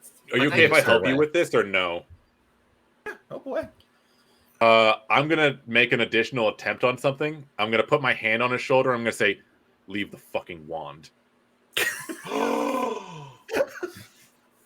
So I'm gonna let you know. I'm gonna just because I want to tap into all the fun stuff. I'm not gonna do much of these. I have a thing called Animal Instincts. You tap into your feral side to intimidate those around you when necessary. When you do a check that uses brawn, you add +2 to the roll. Note that other characters may be alarmed by this display of ferocity. It doesn't make me go feral, but it is terrifying. Scary. Yeah. I'm assuming that's okay, correct? Yeah. Yes. Get it. All right, I'm going to roll for this, and we're going to see what happens. I shit you not. I'm putting my hands up. Oh, wait. Oh, I love a good camera. 1 second. Oh, that's a 6. 2 6s. Oh, There yeah. you go. 2 6s +4. So 6. Oh, jeez. It's You like get credit full on back. hand on his shoulder. It's not a crunch, but he could feel where I could do it. And it's like, leave the fucking wand. Woo! He complies and he does it. He clear like okay. like you're bonded to your wand. Like it's your wand. That's So the point. for that to be something that like it's like strong enough and threatening enough to be like this thing, which is like connected to you somehow, like abandon it here, it's mine now. You have scared the hell out of this kid. I think he actually like grew an extra 2 inches when he did that. He was like, leave the fucking wand. He's then going to take the wand and he's going to like, cool. And he's going to put it in his bag. And we're Nice going to new like, I'm wand giving you that got to a there, teacher in Ty. a little bit. It's nice new yeah. wand you got there. Give that to a teacher. I'm giving that to a teacher. As that is happening, I feel like Ren would have kind of made an excuse of, oh, I gotta go back and get something. It was probably pretty late to lunch, but probably as you guys are finished with that, you'll see she's handing out scrolls to people. And like it's one of those things of like she hands them something, they give her something back. She's been very distracted this morning, but this is usually what happens when she does other people's projects. But she's been a little bit more sneaky about it this time, Oh. as she's just kind of hands these out to people. Mm-hmm. Huh. Do we see you doing this, or is it like we don't catch you? Is what you're going for? No, I'm just saying that you guys probably, as you were finishing with that, would have seen that Mhm. she was. Doing business. Oh, doing business. If my Yeah, eyes they- could roll harder, they'd roll out of my head. That's his response. He's like, oh. Is this one of the ones where we're supposed to have stopped you from doing this? This is me trying to remember back from our session 0 talk. Was this something that you were being like people taking advantage of you? Yeah, this was something that we thought, I think our characters thought was not cool. It's not Mhm. necessarily the best. It's. I mean, it's whatever you guys feel about it. But like, she definitely. You can see that it as she's like handing a bunch of these out.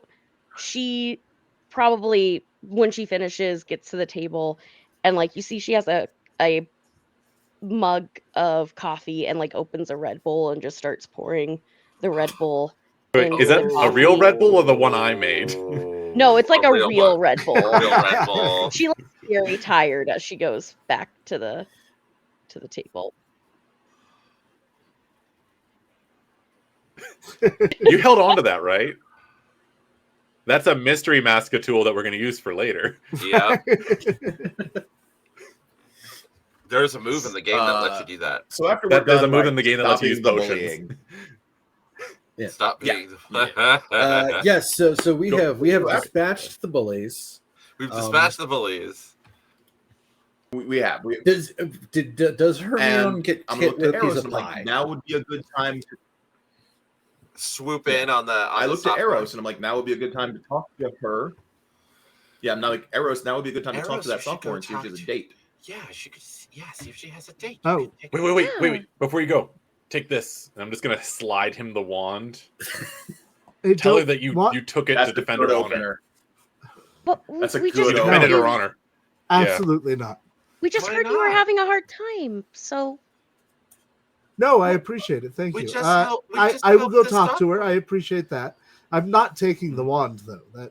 seems That's fair. amoral. That's fair. Okay. We should leave it at a Immoral? crime scene. But he That was way they get blamed. what? Wait, With that, I'm trying to I leave remember. and go over to her. Elio, He's is out that thing where long? like DNA and fingerprints still a thing? No, no. He's being silly. He doesn't. Oh, Eros. Is he? why Because are he you said that a couple times. No, Eros is. Okay, first, it's fine. If we need to bleach the wand, we can bleach the wand. That's what Okay, we're cool. getting at. That is Second. not how this works, and you know it. There's no CSI magic school. Well, he was asking about DNA, not magic school. The wand Well, is 'cause remember- bonded to the user. They will blame that person if they left the wand at the crime scene. Because you guys were telling me about how CODIS is the same thing as the genealogy name. You kinda. It's not exact. Never mind. Oh, God. This is. I don't got. I remember you guys having that like hour-long About this conversation right about the now. irony. Yeah, no. We really do live in two different worlds, don't we? We're gonna argue amongst the table if you cut to Eros. We're gonna cut to argue Eros. amongst Sorry, Yeah. that was unintentional. So, We're Eros is back we're at the eating other table. snacks and like pontificating, like, but the wand, no. It's like, well, they left the I little pumpkin apologize. pastries here. May I Yes, sit but down? it's like, oh, like she was probably starting to get her stuff together, and like there's like this piece of pie that fell out of the air onto the floor next to her. It was clearly meant for her. And like, it's like, yeah, I was getting ready to leave. You're Eros Lightfelt, right? That's, I think. Of course. Yes, the Cleveland Lightfelts. Yes. Oh, well, Would you like some tea? He like, oh, opens his sure. backpack and pulls out his tea set and like starts the burner and Good opener. so I see that you had incidental pie.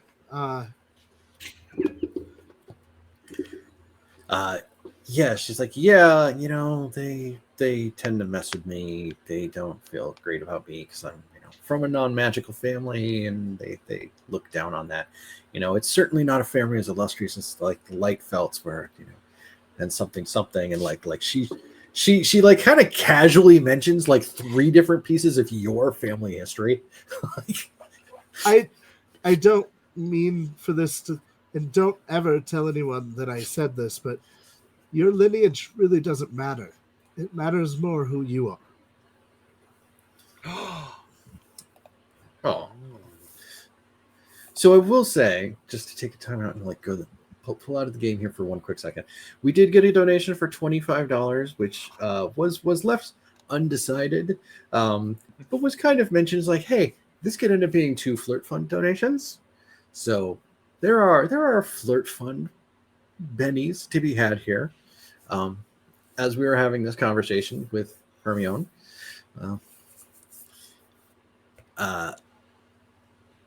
if we were trying to convince her that, like, yes, which is legitimately a great sentiment. So, yeah, she seems to take that really well. She's like, well, it's nice of you to say that. There's so many people around here who, like, they're only interested in people if they come from like a big family like yours, with a strong history of wizardry and magic. Magic isn't everything. I promise. You're gifted. I come from a great family. We are equals, yes? Yeah, certainly. So, how are your studies? I pour the tea. We're leaning hard into the section of role-playing games that Mike's not great at. It's like, oh, they're very well. I've been studying very clearly in like the such and such class, and and I've had some special dispensation from my work with like somebody who works in like one of the like magical history professors. Like where I've been working on a special project for them where I get to spend some time speaking with like CODIS in like the library as like the special section was like researching things for like the project for the professor. I've always been very interested in CODIS. It's a very interesting ghost. He's been around a very long time. He knows a lot. I can about imagine. people. Yeah. I hate to be abrupt and maybe a little too forward. Do you have a date for the ball? Oh, no. Students in my year aren't required to go, so it's not necessarily a thing that like definitely happens with us. So like, you know, Just because you're not required doesn't mean you're not going. Would you like to? oh, with someone like you and like someone's, you know, yes, definitely that would be I a mean, great privilege. some easy magic bauble or something. But outside of that, it would just be two people spending an evening together. Yeah, no, I'd really like that. I'd look forward to that a lot. I'd like that very much, Arrows. Like there's a little too Excellent. much. He kind of like moves back a little, but not obviously. Excellent. It's like if you try to go back too far, she like puts a hand on your like your wrist, like like it's not like I'm holding you here, but it's like, Right. oh, don't go too far. It's not like I know your entire family genealogy tree or anything. Let me tell you about your great uncle twice removed. Like, yeah. I would love to hear about that. Yeah, and I mean, she will agree, and she will have this conversation with you here. As I think that brings us to a good point to go to break. Like, we're kind of- Sure. Yes. we've had our setup. breakfast date. Everybody's got a date. We're all ready to go to the winter solstice ball. This is gonna be wild. Yeah. Hopefully, Arrows gets So- 2 more, and then he'll have a nice, Yeah. nice squad pack to go with, and then everybody can break off into different projects. That's the way it works. Yeah, it'll be amazing. She has We can build a two sturdy friends that she pyramid. hangs out with, Perry Hodder and Ray Weaselby. That's they can come too. Yes, so we will kind of fade out here, and we will take a break. Reminder: if you've donated money, $10 or more, each time you do that, your name goes into the pot for the drawing. We're going to do a drawing here for the middle of our night, which Jeez. I have a list here to try to describe it. I believe this is for the dice pin set from Hanimation and Dunwich Horror art book from Sounds Sammy right, yeah. Scribble. Nice. Yes. Also, That thank is you to correct everybody. from the monitor as agreed. That is what you are doing. Excellent. The voice in the sky, which is not actually a voice. All right. Also, thank you to everybody who has donated tonight. I know we were very close to $700 overall for like the whole campaign so far. Thank you so much. Hell yeah. And yeah, we've got a couple flirt fund goes in the bag to throw around here as we get back. And I've got another like Mike, do anything, make it terrible on the table. So I'm looking forward to that one. Oh, We'll see what here we happens. go. I think I encouraged you to mess me up in session 0, did I not? possibly. So yeah, I'm already at -1. Yule Ball Rage! It's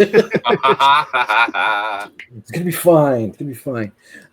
Yes, so we can go to break, and we'll be back in about 10 minutes. All right. Everybody go get yourself some cookies. Yes, and Cookies. get in there for the drawing. Cookies.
Hello. Greetings. Welcome back. Greetings. Hello, everyone. Thank you to everybody who was donating in there for our mid session giveaway. Our winner is Suri, Ceri. Hi, I'm Mike, and I've never played a Witcher game, so I'm sorry. Yes, who has won the dice pin set from Hanimation and a Dunwich Horror art book from Sam. Congratulations. The people, somebody from HSC will be in touch. I think we're holding off and doing all our contacts with people for their prizes to get addresses and everything like that until the end of the entire fundraiser episode. So The raiser of funds. The razor. Yes, until we've done all of our giveaways, and then afterwards we can do everybody at once. We can get everybody their stuff in the mail. It'll be great. But congratulations, you got stuff. You helped them everybody. get to just shy of 700, I think, right, guys? Yeah, $5 short. I think you're $5 away from 700. Come on. Yes. Or at least Very that was close. the last thing I saw. Yeah. Yeah, so keep those donations coming. Get you in for more drawings. It gets you in for the drawing at the end of the show tonight, which is for a $50 gift card to Drive Through RPG, which Ronaldus has donated to us, and a PDF of Nest from Gila RPG. And when you do those $10 and it puts you in the pool, it puts you in the pool for all the drawings afterwards as well. Mhm. So Saturday night when they're doing Coyote and Crow, maybe you win that. Maybe you win the stuff after Old School Essentials Sunday. Maybe you win the big stuff at the end of the whole thing. Who knows? We'll see. We'll go to somebody. There's just lots more prizes. There's just Yes. lots more prizes. So keep many watching. prizes. There's lots more Stop prizes. with the arms. Okay. That's so. This is how we hug on the internet. Keep doing it. Arms all day. Arms. Yes. So thank you for the donations. Keep them coming. Right now, I think we do still have in terms of bonuses and stuff that has come in. We got 2 hits for the flirt fund. So if you flirt with somebody and you want to pull one of those out of the pool, it is +2 to that roll, and a might make everything terrible, which I call I'm dibs. definitely not going to save for like the worst possible moment. So it's Yeah, why would fine. you not? Everything's good. Why would you do that? Can we trade in stuff from the flirt fund to make it worse for us later? Is that something we can do? No. You can try to flirt with it to solve it. We'll use everything at once. That sounds like it could work. Actually, let's go with that plan. Yeah, I mean, wouldn't be the weirdest things I've had a player try to flirt with. The idea. What's that guy that does the books that are just like, I fell in love Chuck with the Tingle? concept. Yes. The Tingle, like, Yeah, I now fell in Tingle love with the versus concept over of being a there. better person. That's a good one. I do have the choose your own timeline Dungeons and Buckaroos on the shelf here somewhere. That's Oh, That's- cool.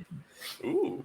There you go. if someone should build write a choose your own adventure book, it should be Professor Tingle. Yes. Yes, it comes up a lot around these parts. But for us, for tonight, we are playing You're Not a Wizard still. Mhm. For anybody who came in late, came in during the break, wasn't sure what we were doing because who knows. Thank you for wanna joining us recap? without knowing what's going on, first off. Do you want? Yes. You want me to give a recap? I can do that. We love a recap. Do it. So before the Saves me. break, the odd number of students were all told to pair up for Yule Ball because it's mandatory and you will be graded. And quickly and efficiently, the party paired up between Elio and Ty, who apparently finally got together because they realized they might like each other. It was a big thing in season 1. Mhm. It was. It was a Wow, I big have to thing. go back Will and they? look at Won't those they? They've been waffling. They have been. And Ray and Marcus were just like, let's go together because this is easy. And that's what they decided to do. Because they have the, if you're familiar with Lower Decks, they have the Rutherford-Tendy relationship of they're clearly best friends. They're hanging out all the time. But one of them might like the other, or they might like each other, or who even knows? There you go.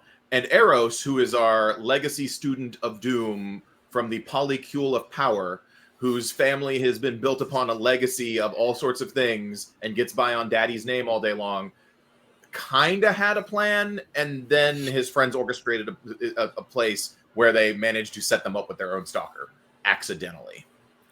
So that's where we find ourselves once we're back from break. So there's your recap. Excellent. Thank you. Accidentally. There we go. Yeah. Hermione is able to tell you a great deal about your family history. Probably can tell you your own class schedule, like your cousin's shoe size, like What your cousin is currently up to. Yeah, what street name your parents' mansion back in Cleveland is on? Like this she's a wealth of information. I am Your going to locker invite her to combination our number. table that we hang out at. So, If I look underneath our table right now, am I going to see the magical equivalent of a microphone?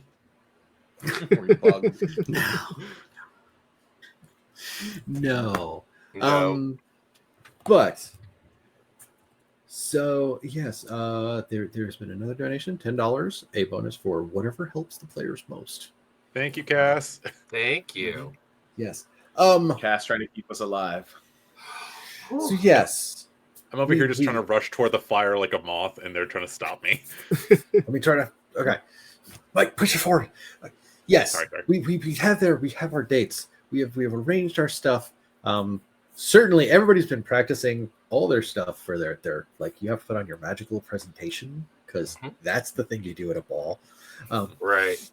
So everybody's like, we are evening of, and like it's time to get dressed in your wizardly finest as we are preparing in the dorms here. So where are we in the dorms, and what is it that you're wearing as your wizardly finest? I think since it's a Yule Ball, I think I've invited everyone up to. I have like one of the nicer suites, the single occupant rooms at the dorms, and I've invited everyone up there. There's 4 of them, and everyone who has one is from your family somehow. Yeah. Coincidentally. Yeah. As it turns out. Nepotism. Nepotism. I think my character, very much like he was in terms of wanting to fit in, is dressed really, really, really nice. You know, he's got like almost like one of those like penguin jackets, like those like almost like Bridgerton style jackets, the high waist jacket. With beautiful like, you know, like gold buttons, but it like flows out. He's got like pants, you know, high-waisted pants and really cool suspenders. Like he kind of looks a little bit like the boots are modern, you know, like they have like modern buttons, they're easy to get on. There's a zipper on the side. And then he's got like a really cool like wizard hat, but almost like a witch, sort of like a witch hat. And it's all done in like that same dark midnight blue and purple that the silk tie is all done in that. And then his hair, you know, he kind of sort of like slicked back the hair and tied it back so that the hat was easier to put on. I'll go next because that's my date.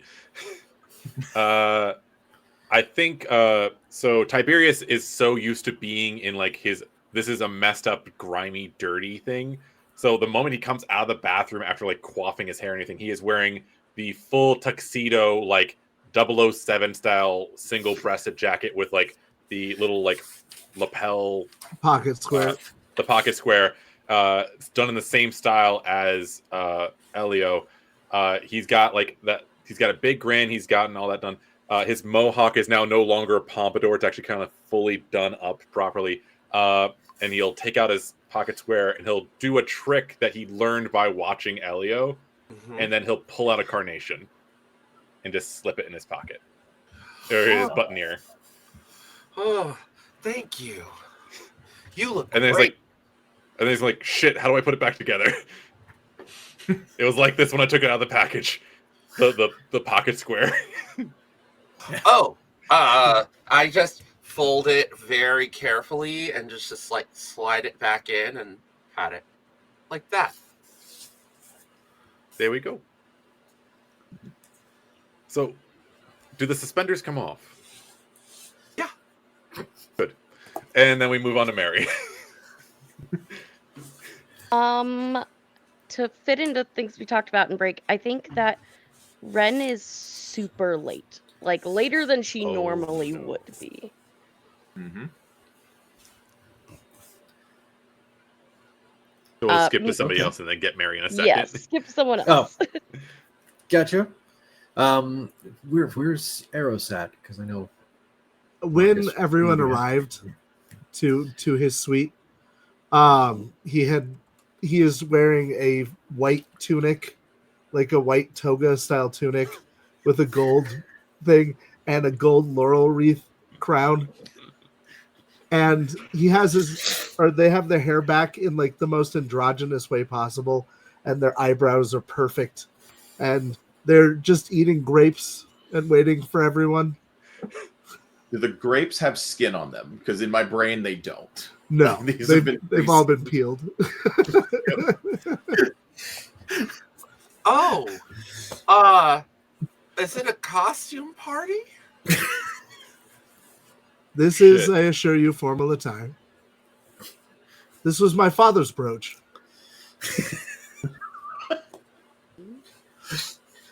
Aren't you gonna be cold? Should Is he be wearing fine. like an under tunic with the toga, like a I think- Roman, or is he just wearing the toga without? Are you wearing it regimental, or is there like Are you? things? You're supposed to wear the under tunic. Don't you remember when we took the Roman mysticism class last year? No, I don't.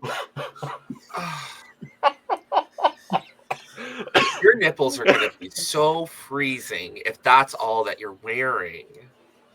It's quite formal, though. No. But Would you like some wine? we're not old enough to be drinking. It's not Sure, thanks. alcoholic. It's fine. Oh, never mind. Oh, okay. And then like my character just like I took it, said no, and then handed it to you when he said it wasn't non-alcoholic. ah, It's sparkling grape juice. that good stuff. Anyway, I still think that you should put an under tunic on. You're gonna be freezing. I won't It's be brisk. outside that much. Was your date Eros invited to this like pre-event thing, or was Oh, yeah, she supposed for to? sure. Yeah, Oh, okay. yeah. She's just been Oh, sitting there in the corner watching us. Yeah, her response will definitely be like, "No, that's a formal outfit, and they should keep it exactly the way it is." Thank you. That's the You have perfect great choice. taste. And you look fantastic this evening. Yeah, what is she wearing? Matching tunic. She, Matching yeah, tunic. she Matching absolutely tunic. has like the draped white like Greek statue goddess. She's robe, wearing what dress. Hera wore to her first winter formal, my mother's exact tunic. She straight up found like a picture from like 50 years ago and just got to the exact I detail. want this dress. Your mother's gonna have an eagle that shows up 2 days from now saying that somebody broke into the house and stole her outfit. It's like the magic school equivalent of when Carrie Colby on Drag Race actually wore J-Lo's dress on the runway. Like it was the actual J-Lo dress that had gotten modified for her, and this is sort of like your date was like, I want the dress. I'm wearing the dress. I think my character's gonna be like, wow, that. You know what? If you guys are both committed to the theme, like, I mean, we both look like Anthony Bridgerton over here, so you guys can look like Greek gods.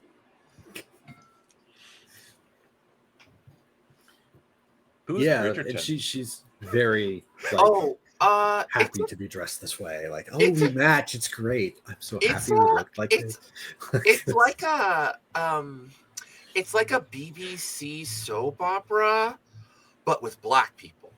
It's really good. I understood two of those words. Soap and opera. Oh, so most Black of the people. time, I know. He understands. Come on, man! Don't do this to me again. No. Don't do this to One me. per break. I already had to like No, it's fine. We got drain it. the cringe out of myself earlier. You're okay. We can keep going. Sorry. My character is just like, yeah, yeah, it was like a really popular TV show. That's where the high-waisted. Wait a minute.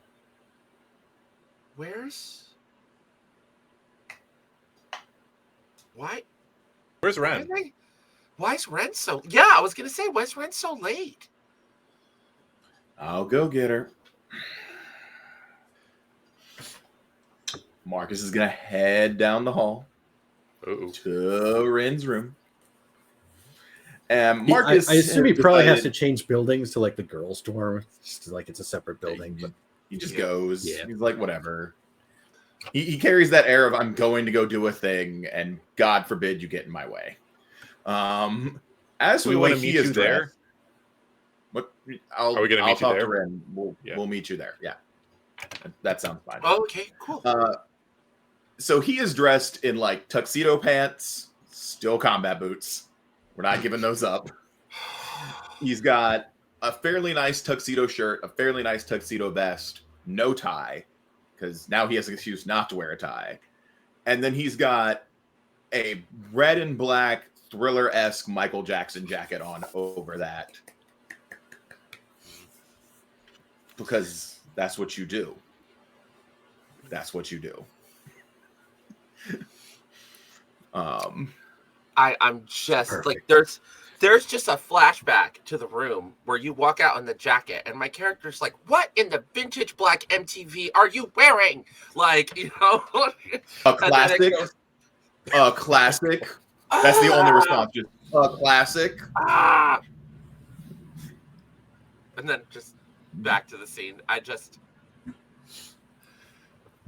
These poor brothers. But he'll get to the door and he'll knock.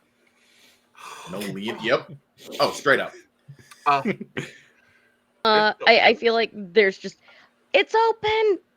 Sorry, I'm running late, and probably as you go into the room. Normally, her room is pristine. It is perfectly organized. Everything has a place. There are piles of books in places. There are papers strewn, and you probably find her finishing a stitch on like the last stitch on her dress, and she just kind of like bites the thread. Mm-hmm.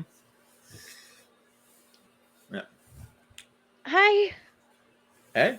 What time is He it? actually takes out like a pocket watch from like his pocket of the vest. He's like, time got away from you? Yeah.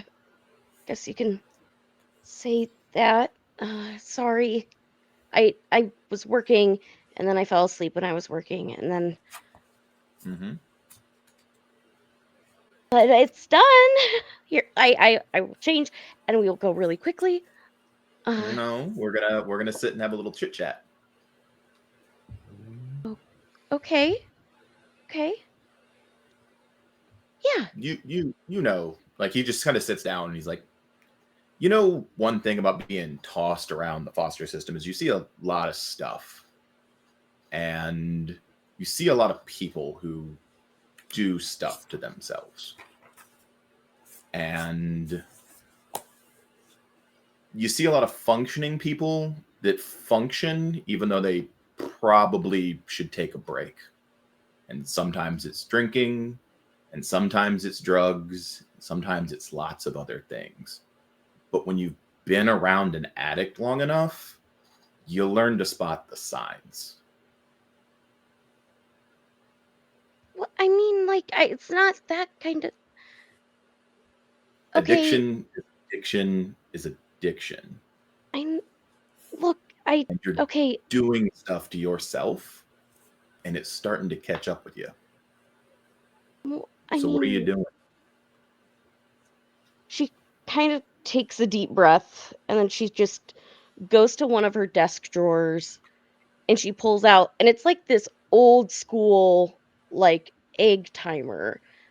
But you can see on the back of it has like a scroll, definitely is a magic item, and it's the double time egg timer. Mhm.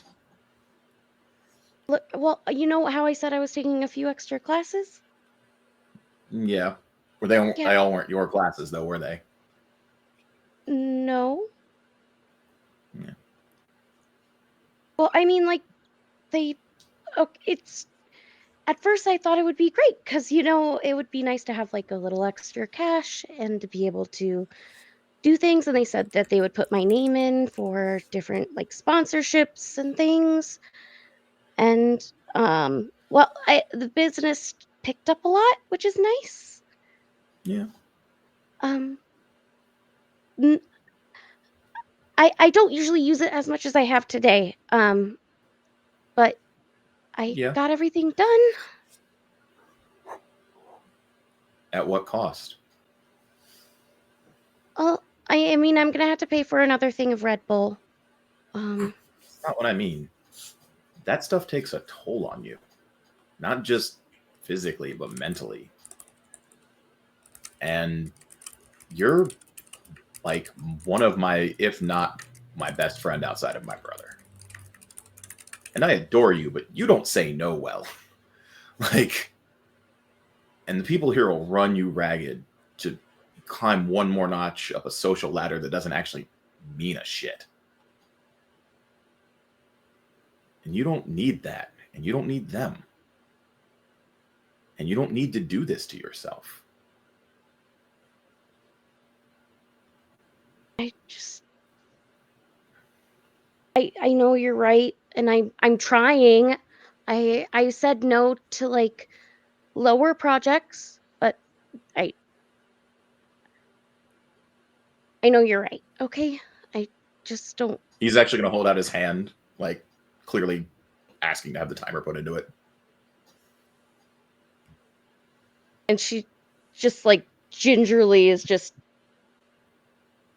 sets it in your hand. And just says, Look, I wouldn't have picked up all the extra ones, but Aphrodite spilled stuff on my original dress, and I wasn't gonna make my grandpa have to go and help me pick out another, so I figured I'd make it. And fabric's expensive, and I just We could have just covered did your dress. It's a dress. no, What's important is that we're there, and we're there with the people we care about. no. You think I'm going to dress up for these motherfuckers? You shouldn't have to either. Just show up and be you. That's more than they deserve. Yeah, He will pocket the device. He's not going to like destroy it or smash it. That's silly. That's a waste of resources.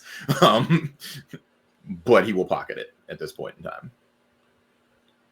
The dress does look nice, though. thanks. I'm not going to say you didn't do a good job. Yeah, You ready to I go just make all these laughy, smelly, inbreedy, self-important dickheads look like fools? absolutely. All I right. cannot wait to see Aphrodite's face as soon as we crush her little project. Sorry, I'm being really petty right now. I'm just Petty looks good on you. Keep it up. Um, Life quote. yeah. And he'll like lean down and give her a big hug. yeah, she takes the hug. Definitely will kind of like just whisper thank you in your ear. Anytime.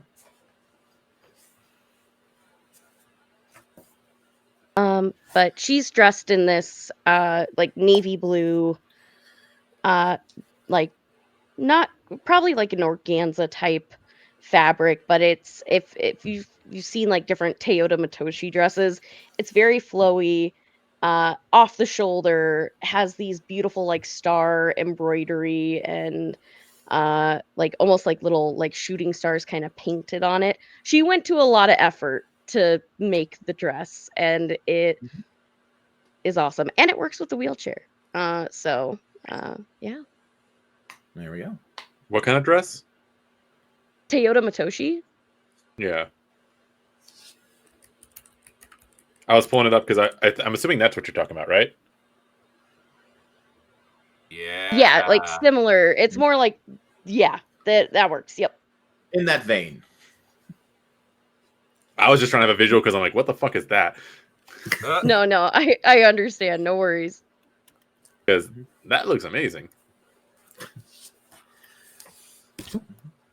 Yes. Then, like, our scene shifts. We have everybody arriving here for the winter solstice ball. A lot of people in like kind of like long flowy outfits. Men with like tuxedo kind of scenarios that are made out of like brocade fabric and like strange colors, like frilly shirts and stuff like that are going on. Things that are like modern and meant to be nice, but are also certainly based on an anachronistic style for like a starting point. As kind of like, milling around the area here. We may get like a shot of like you guys kind of back by like the snack table, which is being worked by like the lunch ladies, there's a bench on the back of it, and they are like halflings, so they've all got like hairnets on and like a hairnet on each foot for like the hair on their toes, as they're on this bench behind the table so they can refill stuff as stuff's going on here because they're not tall enough to reach otherwise. I will slip a flask to each one of the halfling lunch ladies. I go past and I'm just like, without missing a beat, just like, oh, hello, Mrs. Brandywine. Hello, Mrs. Took. Addressing them by their proper last names, they both recognize you and like, oh, based on what we know you like in the dining hall, it's like, you should try these things over here. They're like kind of trot down the bench. Yeah, like I head over and eat them. I feel like maybe like when I first joined, one of the few things I have of my family is like a tattered old beat up copy of Puerto Rican cookery. And maybe it's the only thing I've taken from one foster home to another. And I don't know, maybe I shared it with them and was just like, these are some spices, because it's like, Ohio, we know these. It's like... and a magic school, and halflings love good food, and they're from the fairy realm, and they're like, why do all the humans here want bland food? I'm like, not all of us. There's things outside of salt and pepper. We right here like it's spicy in this general vicinity. Yeah, just add more spices. So I'm just gonna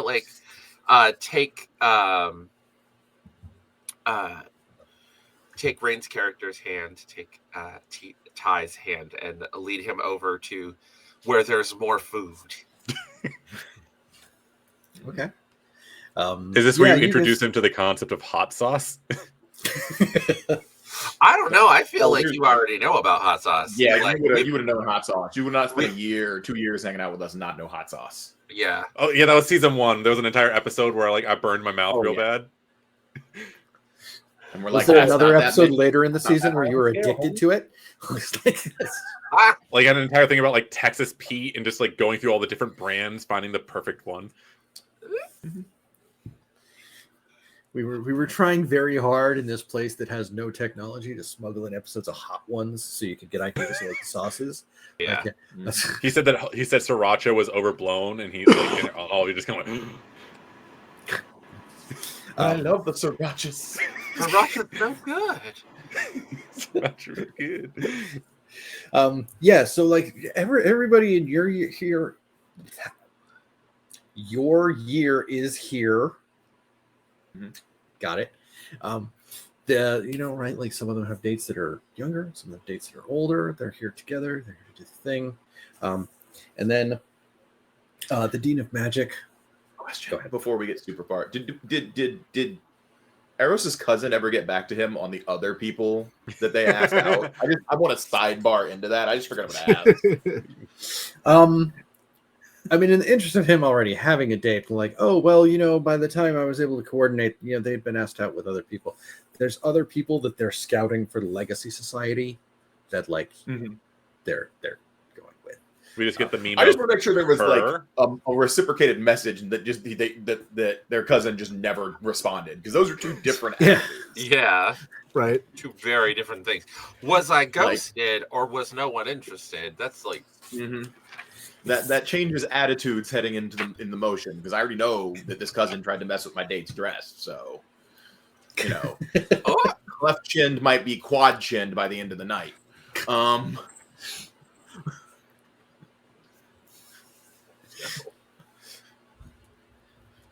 But yeah. Yes. Okay. Yeah. I think she did try to get back to him. Probably that wasn't until after he already had Hermione on the hook for it. So let's get a We'll have to set up dates for other You know. times. like that's the kind of part where it's like she's like you don't even get that, like saying that is the thing that will make that not happen. But never mind. Don't worry about it. Have fun. What do you mean people Looking forward. don't want to date me? What fantasy world do you live in?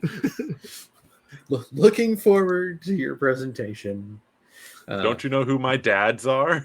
Which one? oh, That's Which one? yes, but and then Aphrodite goes back to hanging out with Bryce Clefchin. Just right, like across the room, just like wing, like shine off the smile and the whole deal. Yeah. Otherwise, the Dean of Magic will like kind of like step up to the stage, and he has this like he's wearing this long flowing blue shimmery like winter like old man winter type robe, with like a pointy hat with fur on it, and he'll kind of like step up to the top, like attention, students of Loveland Academy. Welcome to the Winter Solstice Ball. As we all know, this is the time where like there are magical presentations. So we look forward to all these presentations from these third year students.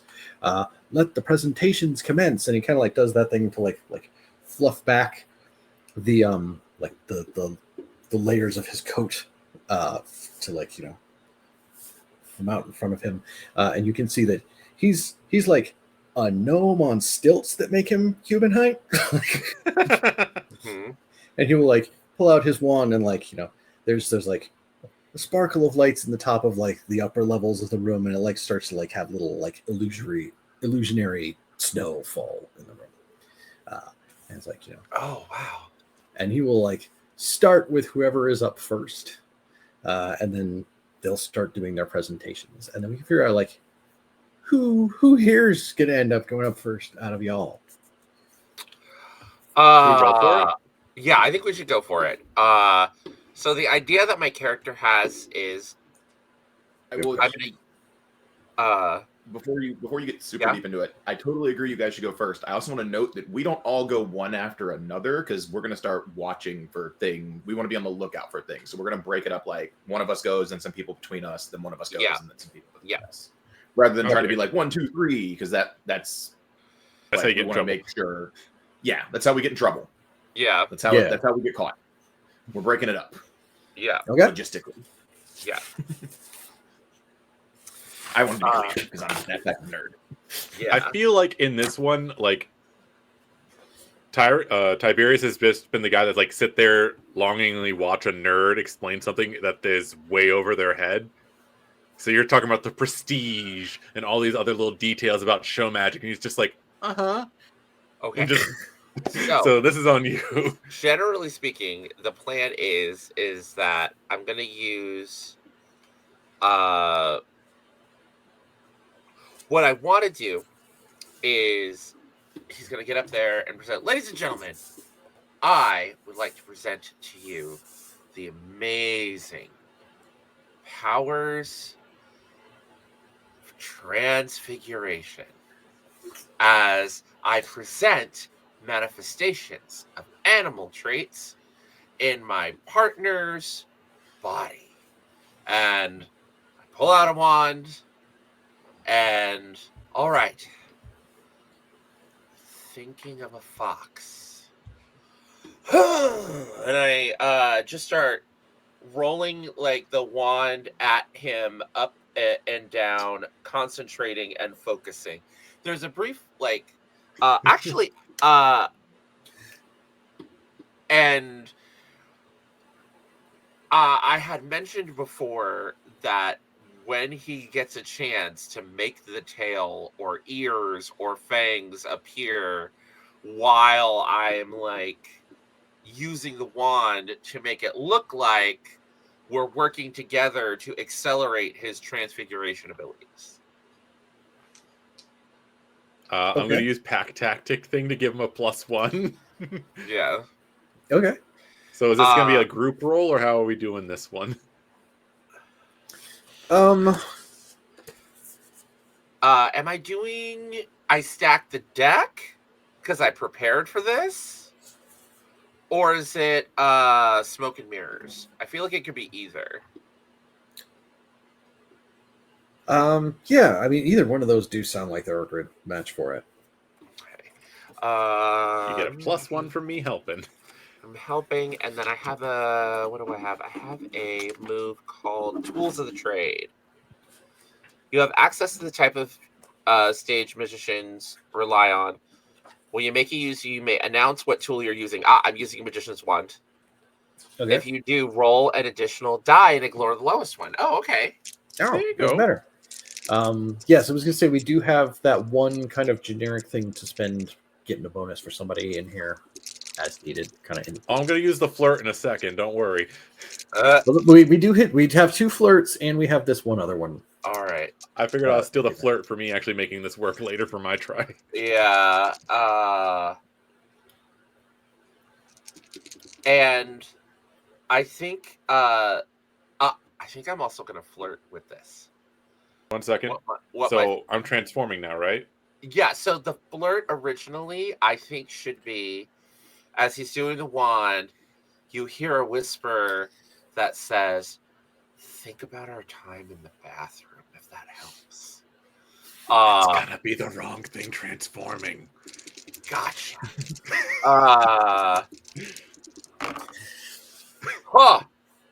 I rolled 2 5s and a 6. Well, shit. Okay. Show us the dice. Is,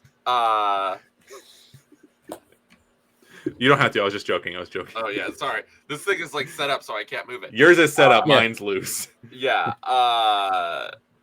Yeah, so it's 11 on the die, +2 for bravado. That's A lot. 13. It's a lot. Okay, that is definitely enough. Like, yes, you guys, you managed to arrange this. You have enough control over like your transformation, and we're making enough of a show of it to draw attention to here and not draw attention over here and all that kind of stuff.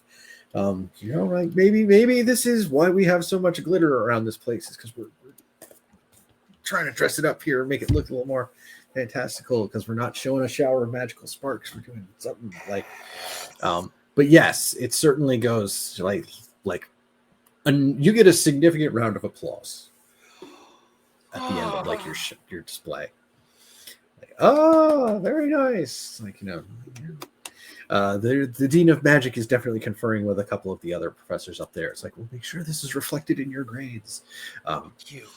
So I think I'll snag up Elio, and I do that full on. He's just on my shoulder now, as I'm like an extra 5 inches taller and twice as wide. Yeah. So you're just getting walked back as you're just being carried on top of a shoulder. I like wave at everybody. I'm just like so excited. I'm gonna take this off now because it actually is making it hard to see. Yeah, there are other people who then go. There's like, I think there's probably a duo who does like dancing magical instruments, kind of like come through, and they play a little tune as they kind of like go around the room, and they get polite applause. It's cute. It's neat. It's like, it wasn't, it was pitchy in some parts, but like they do the thing. They're successful. It was expected. Yeah, right. Like, plus that it takes a lot of space to do that one, and like there's people who've been seeing them like working on that around school for the last like 2 weeks, and like that's not a surprise. We can hear that in the dorms all night. It was something they knew was coming. As there's like a couple more that go through with like, we're arcing lightning around the room and doing ooh, flames, right? Like the things that you'd kind of expect there to be. And then, right, like we come around to another spot where there's an opportunity for one of you guys to go. Eros walks towards the stage. Okay. Hermione like follows along quickly behind you, like wand in hand, like ready to help. Like, make me glow. He is going to step out on the stage, and then, greetings, everyone. As I'm sure you know who I am and who my family is, my uncle Bacchus has taught me the ritual of the Bacchanalia. I will now bless you all with the madness and insanity of the Bacchanalia. I'm trying to push this I'm using the move where I use my family name, but I'm trying to push this to the point of absurdity that there's no way the Dean of Students will actually let me do this because I'm trying to invoke a drug-fueled orgy. Wait, what? You're trying to use a spell so inappropriate that the school's going to stop you from casting magic. And I have her light me up to look godlike and. Okay, so yes, we will still have a roll here, right? The thing is that we are building to an act that certainly school administration cannot allow to have happen. But are we convincing them that the magic is here to make it actually happen or not? Yes. And that's the thing that we're we will need to make some sort of a roll around. Obviously, yeah. I'm trying to sell that's it. good stuff. That's good stuff. So yeah, I mean, again, we're in a space where smoke and mirrors and I stacked the deck are both very obvious choices. Right. I'm not sure what's specific to your playbook, if there's anything there. Family name. Your name carries a fair bit of clout around here. Before rolling for a move that uses bravado, you may spend 1 credit and automatically succeed instead. So smoke and mirrors is a bravado move. And you haven't spent any credit at all or lost any credit. It's true. So yeah, I am invoking my family name through my uncle Bacchus. Yeah. So yeah, I'm gonna go ahead and use smoke and mirrors. Okay. Here I thought ours was going to be the most ridiculous one. Nope. It's so good. I'm here for it. This is awesome. I'm gonna, from my tunic, provide an amphere of wine, as my my sleight of hand. There's definitely you pulling out this thing of wine, and the glowing is happening, and she's maybe making you levitate just a little bit, you're off the ground a little speck, and this thing, and it's glowing in the middle of this room, and you're talking this big game, and the Dean of Magic's just nope, shut it down. Nope. So I should assume that that's a passing grade. It will be noted on your grades. I pour him some wine. Is enough. None of that. Genius. You genius. I was just leaning into. We weaponize their prudishness. Yes, he's so smart. Works every time. There's no way that they would let him do that kind of wild high magic. God, so smart. I return to my group. I am giving you a legit smile, a legit wry, smile. That's what you get out of me for sure. In that moment. That was so. That was money. That was so incredible. And Hermione's definitely there with her hand on Eros' Hermia. It was such a great display. You did such a great job planning that.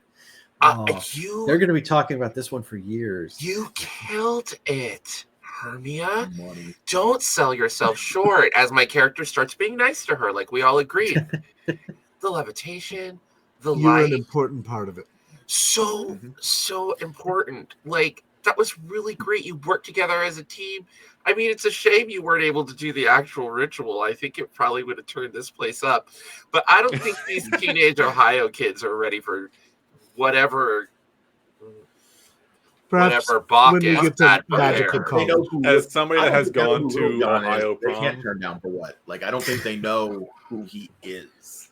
they won't turn down for what. But as somebody that has done an Ohio prom, I will let you know. The only thing that's stopping a full-blown orgy is the fact that there's not enough room. Banned. But yeah, no, my character is just sort of like astounded. All right, so She's very thankful, like if you have like your praise for her as well, and she Yeah. just kind of like gloms onto Eros's arm with her head on his shoulder. Thank you. This is mine. yeah. Okay.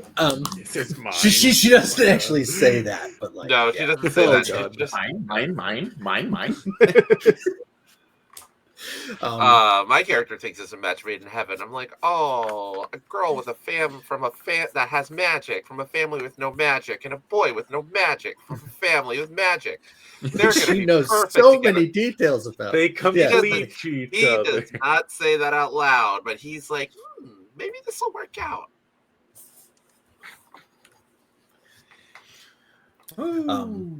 Maybe their kids will have magic.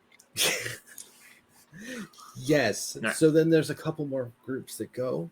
They do demonstrations. I think one of them like goes full Fantasia with like the marching brooms and the buckets of water and stuff.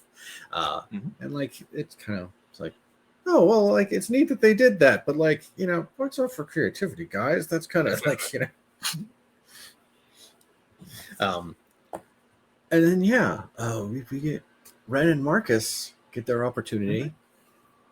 It's like the night's starting near the end, and there's Ren and Marcus, and then there's like Aphrodite and Clefchin. Cool. So I think we're going before then, it sounds like, because we're not going to fight about who goes on last. We're not looking to go on last. We're just looking to be in the thing. Mm-hmm. And we will set it up. And basically, we're going to use the technique we kind of hinted at in alchemy class, but basically we're going to break down an area clearly that, she could not get out of, and then reconstitute it back into itself. And the new thing is clear the reconstitution. That doesn't happen a lot. It's easy to break things down. It's harder to reconstitute them. So that is clearly, do we want to go with the nanomachine meme? Because I will go full nanomachine, son, and go full nanomachine if you want to go technology. Hell yeah. Then we will nanomachine that, or we could prep something else. But yeah, You prep some that's tech. what we're gonna go for. The presentation will basically be her trapped in particular like almost like a lower steel like guard area. Break that down using alchemy. Have her roll out, make a clear show of that, and then reconstitute it. Then have the dean come down and take a look at it and note the fact that this is not an illusion. This is actually reconstituted metal again. Okay. And then I think if earlier, I probably would have set up certain things where it'll look like certain sparks will go off and maybe like a gust of wind. Like I'm thinking the classic haunted house shtick when you're trying to make people think a house is haunted. Yes. Those kind of tricks, I think is so I'd like to do. I stacked the deck for that. Yeah, definitely. Okay. Are you using brains? Yes, and roll? I get a special thing for brains. You do. You have the ability well read. Mm-hmm. It says you've read enough that even when you don't know the answer, you still sound somewhat convincing. Whenever you make a move using brains, you don't lose a credit on a failure. Other effects of the failure still occur. Additionally, if you get any partial successes, counts as a full success for when you are using brains. Wait, does that mean the GM could force a failure here and it doesn't screw you? Yeah. Correct. I just wouldn't lose the credit for it. Yeah. Yeah. The other consequences would happen, but not the credit. Mhm. Yeah. Cool. Okay. He's stroking his beard. That's a bad That is I've been fishing it with that all night. Don't worry about that. that is the That's- 10. That's 10. 10 is a full success.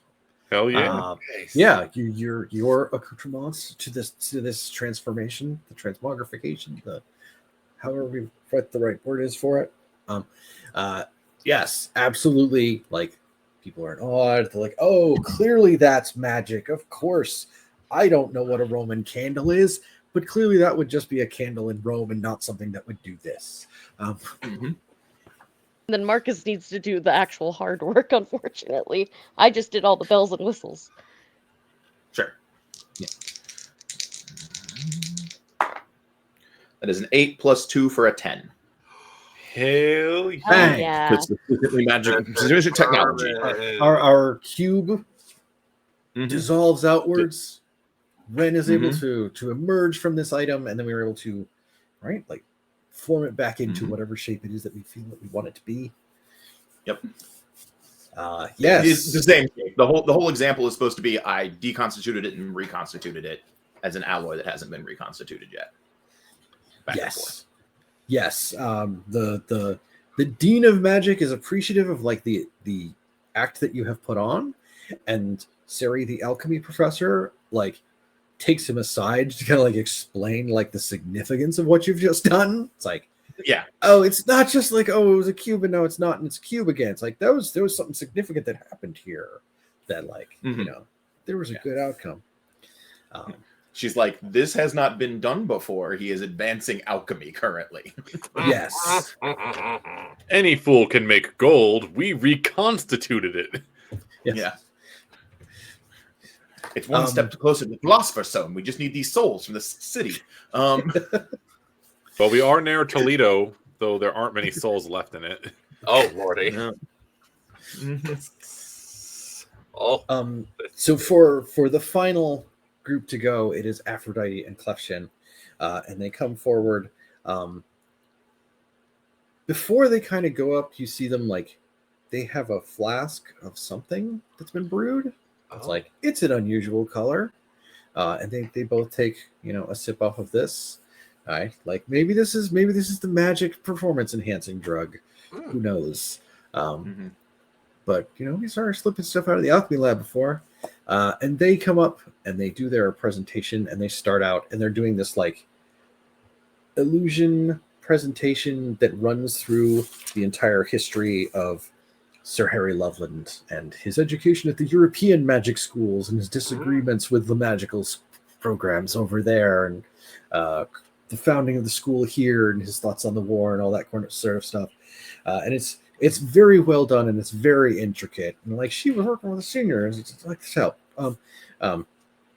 And whatever they just took shots of. And then like as the magic is kind of like doing the displays, it works its way around the room. And then like you see the sparks kind of like head towards the door out to the courtyard and the doors open. And like you see them like look a little confused as the lights kind of continue out into the courtyard and start to strobe around that crypt that's out there. And then like that stone knight that's on top starts to move. And kind of like raises up this big stone sword and starts to head into the hall here, and it is clearly not what they had tried to make their magic do.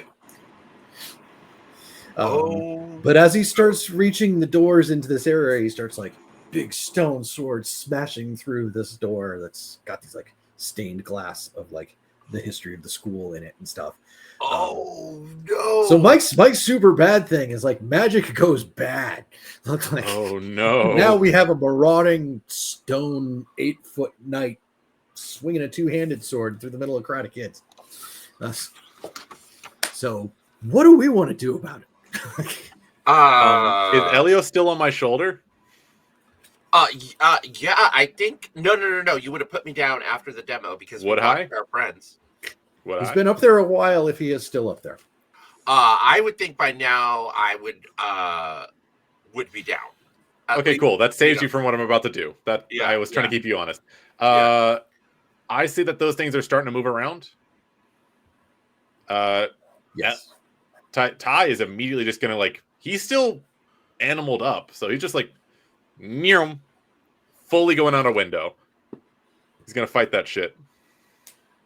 Okay. Uh, I'm gonna lead on Blades in the Dark, and I'm gonna make a 6-step stop the night clock. Right. Alrighty. So Pick yeah, stuff to do. Tiberius is gonna see Let's some go, let's fucked up do it. shit, and he's just gonna like, no thought, just brawn, and he's gonna go and try to kick its ass. I assume that's gonna be a I'll make you disappear thing. Yes. I'll add the animal instincts to that, which is a +2 brawn. I'm assuming this is gonna be brawn, right? Yeah. I'll make you disappear as Brawn, and we do have one other bonus floating around. That one's flirty like, bonus, right? We have 2 flirts, and we have And one one that can either general. be like an extra die. I don't know Yeah. if I want to take the flirt on this one, but it would be hilarious if I just went like, Elio, watch this. Trying to show off.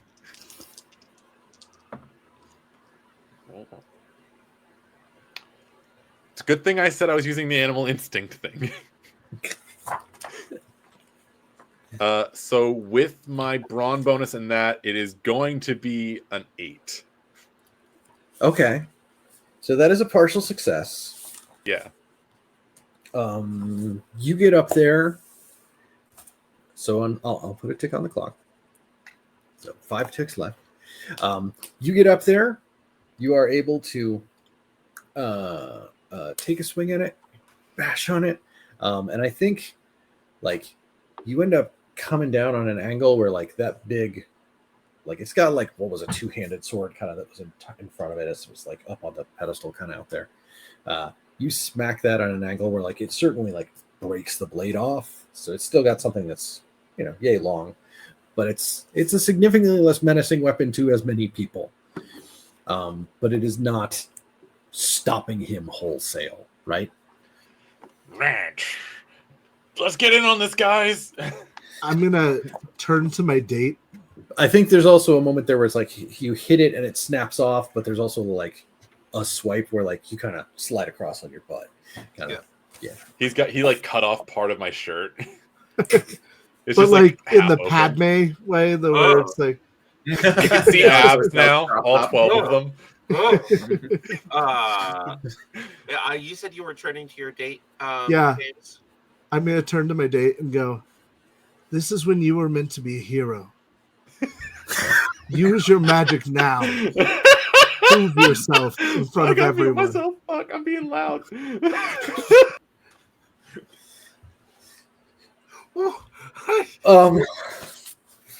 I feel awful, all right?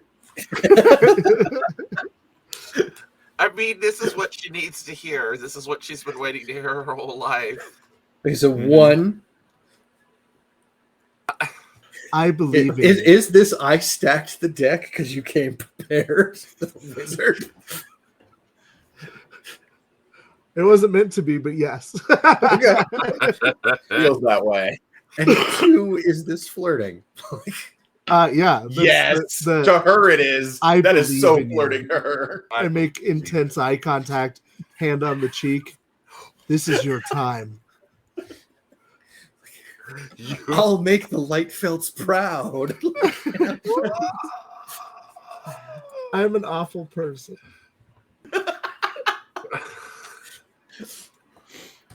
All right.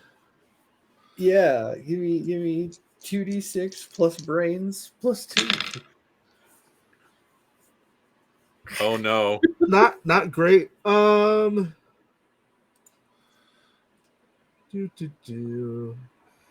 thank goodness. It's my dump stat. 5 with the +2 bonus. Okay. 5 with the bonus. So it's going to cost us a credit, Yeah. right? Yep. Mhm.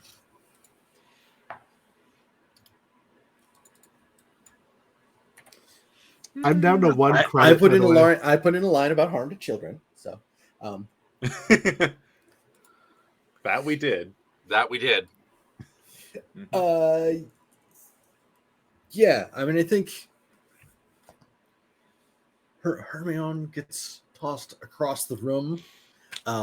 Probably goes goes through the snack table, and like the halfling like lunch ladies are like, "Oh, bring her this way!" Like get her out of the room. Get a cold compress. Like they start taking care of her, like off in the corner. Okay. I've read about this, which is one of the special moves. Ooh. I actually have a question. Yeah. Before we keep going. Are the two idiots casting magic still casting magic? That is like the thing that was not clear. Are they still? Oh, doing they are not. They are not current. Like They're not in control of it. It is not Okay.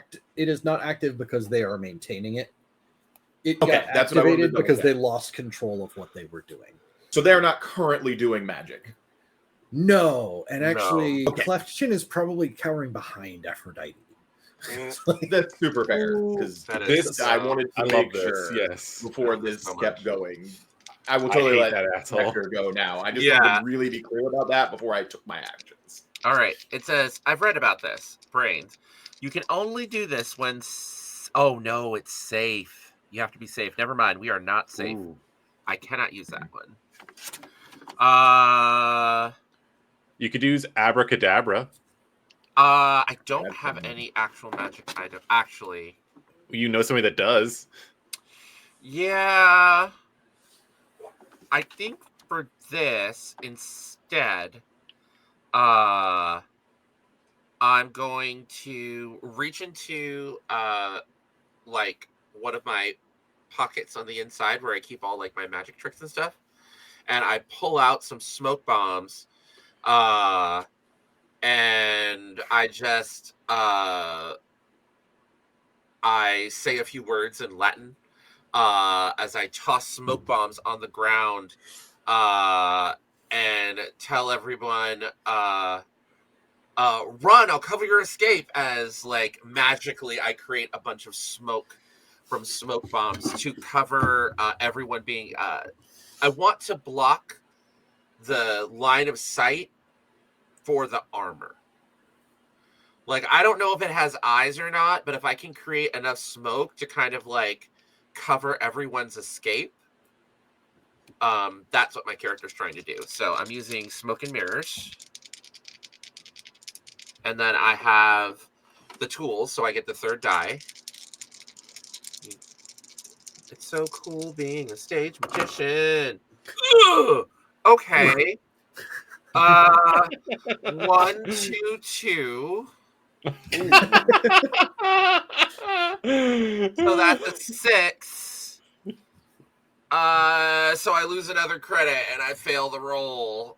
I guess like the balls like bounce and it's very obvious that like I didn't do it. I just caused more chaos. you like reach into your pocket and you're like, Vini Vini Vici, and you like throw it up. Oh, Like, no! that's not how the smoke smells. Ah! Like, And that's my turn. Mary, do you have anything, or am I good to? You go for it. I was actually, the first thing I was going to do is turn to you and be like, find out what spell those idiots tried to use, Yeah. and then I'm going to roll up, and because we've already established that I have nanomachine son, I'm going to earthbend a wall between us and the horrible monstrosity by, taking my nanomachines and having them construct the floor in between us for now. That will hopefully keep us safe for a few rounds, as this thing with a slightly broken sword tries to slam into that. So that's my plan. So that sounds like abracadabra, or using a potion or a magic item you've acquired during the game, right? Sure, sounds great. Which can be used with any stat you like. Brains. So that is 7 rolled plus 2 is 9. Ooh. Okay. Mm-hmm. So partial success. Mm-hmm. What's partial success look like there? Getting. I'm fine with being Something in the stuck on way? the other side of the wall.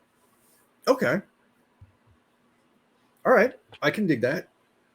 Like there's Like- the wall, kind of like you're on the side of it with the thing, and With other the people thing. are divided Mhm. back out. Okay. Wrong side. Wrong side. No, close the door on the other from the other side. Yeah. Yeah, but like it's providing some cover to other people. Like there were younger classmen back there, and like other folks. Partial success, so not a loss of credit, and I will put a tick on the clock for that. Sounds So we're good. at 2 of 6. So Ren's gonna pull it all out right here, right? We're gonna try. But I guess okay. I don't know what move it would particularly pertain to. And I do have some clarification questions. So the knights on the outside of the crypt.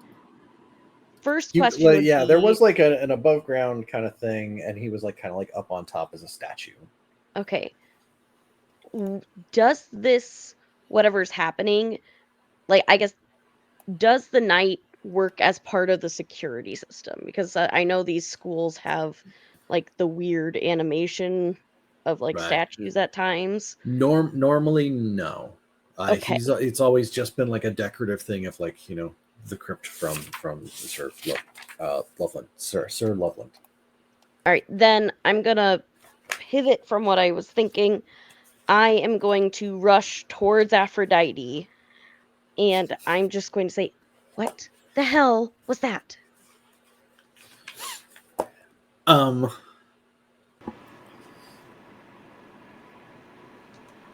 She will look at you. Her pupils are blown, like they're saucers, and she has like her eyes look bloodshot. If it was like kind of like fluorescent pink, like. Oh no. Oh no, she did the magic meth. Oh no. Like we were just trying to do the illusion spell to tell the story, and we were, doing the tale of Sir Loveland, and it wasn't supposed to do this. We did the, we're trying to make a good impression. Okay, yeah, but you are obviously on something. I saw you messing around with things in potions class. What the hell did you drink? I saw it. You guys aren't as sneaky as you think. Oh snap!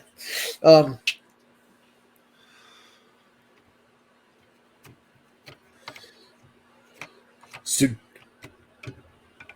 what am I trying to? Are you? Is there a move that kind of hits on trying to get information from The magic word. them? Magic magic word. word. Magic Yeah. word. Okay. Yes. Yeah. Let's roll a magic word and see what happens. That is a 7. If you flirt with her, it's a +2, but it would still only be a 9. So that's okay. 7 is a partial success. So I will put 1 tick on the clock. We don't lose any credit. I think she can name a couple of the things that she was taking from the alchemy lab. I don't think she knows specifically the thing that she drank by name. She knows like, oh, these are a couple of the things that were in it. Bryce brewed it, and it was supposed to make our magic, more impressive. He said he'd made this before, and they'd used it when they've done other stuff before, but it didn't work out right. So you've got some idea of what's going on, but maybe not like a full. Oh, it's this thing you counteract by X. Okay. As the big knight thing steps farther into the room, which at this point I think means it's closer, right? Like Ty got knocked back a little bit ways onto the ground, and Marcus is back here, and it's like probably moving. Eeny, meeny, miny, mo. Ty's probably the one that like got its attention the most directly, like by breaking its thing and it coming at it. So it may head towards Ty still for right now. All right. Kind of stomping as like the flagstones here kind of crack under its weight as it's like marching that direction. Unless Ty has something immediately, because like that's the next player in the round. I have something that I would like to do. So my character is going to, realizing that the smoke bombs didn't work, and he might need some real magic, rushes over to Marcus and reaches into Marcus's bag and pulls out the nitroglycerin potion. I was Rears back like it's a softball and just goes abracadabra and just throws it right at the statue with all of his belief and intention, knowing that sometimes you gotta use real magic to solve real magic problems. Are you thinking about the times I taught you how to play Zephyr Ball and how you actually are supposed to toss things? Yep. Mm-hmm. This is Exactly. flirting then. Yes. That's totally flirting. Okay. Yeah. So is it sufficiently advanced technology or making it? There's one where you use actual magic. No, it's abracadabra. Oh, it's Albert. That's right. Yeah, any. Use a potion or magic item you've acquired during the game. Yeah, that is There a we go. potion. There we go. That is a straight potion. Can I say take the $10 and like grab the extra die for more? Yeah, I'm gonna more? take the 10 Yeah. and grab the extra die. So that's 3d6 plus 2 because I'm doing the underhand toss to show off my booty to my new partner or to my date. Plus and- whichever stat you want for abracadabra. Yeah, and I'm gonna do bravado because this is like ballsy. Apparently, you're showy throwing. You're just a show throw. Yeah, Stage throw. throw. He's putting a spiral on it. It's getting a Like full bartending. nerve ball spin. Ooh. Okay, so 4, 4, 3. So I take the 2 4s, 8, 9, 10, 11 from. Yes, 10. Boom. Yeah, full success. Did good. Organic. Guanine, taurine, a shit ton of sucralose and sucrose, and nitro. Who knew? Yes. So It's like you were born for this. Gain 1 credit. What? yes. Gain a credit. You've done something fantastical and significant in this space. Like they don't chuck dynamite at statues in this wizarding school, No. right? They are not used to that kind of a thing being something like, oh, you can just make stuff that does that. No, you have done an explosion, and that is magic. I was right below the statue, right? You were nearby, Oh, yeah. God, you were- Like Yeah. The That's rest of why I my threw shirt it. probably just went.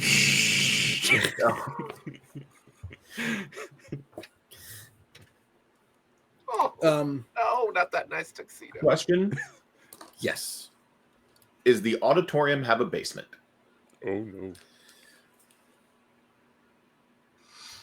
I think they're probably reusing like the main dining hall. They cleared out the table type space, so like they have like the big Mhm. open room, and like there's one end that was raised. That's where like the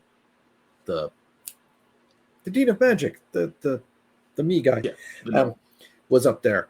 But we I don't think there are probably cellars under this part of the school.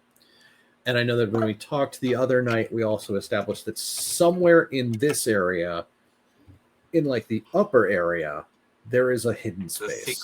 secret senior hangout. Mhm.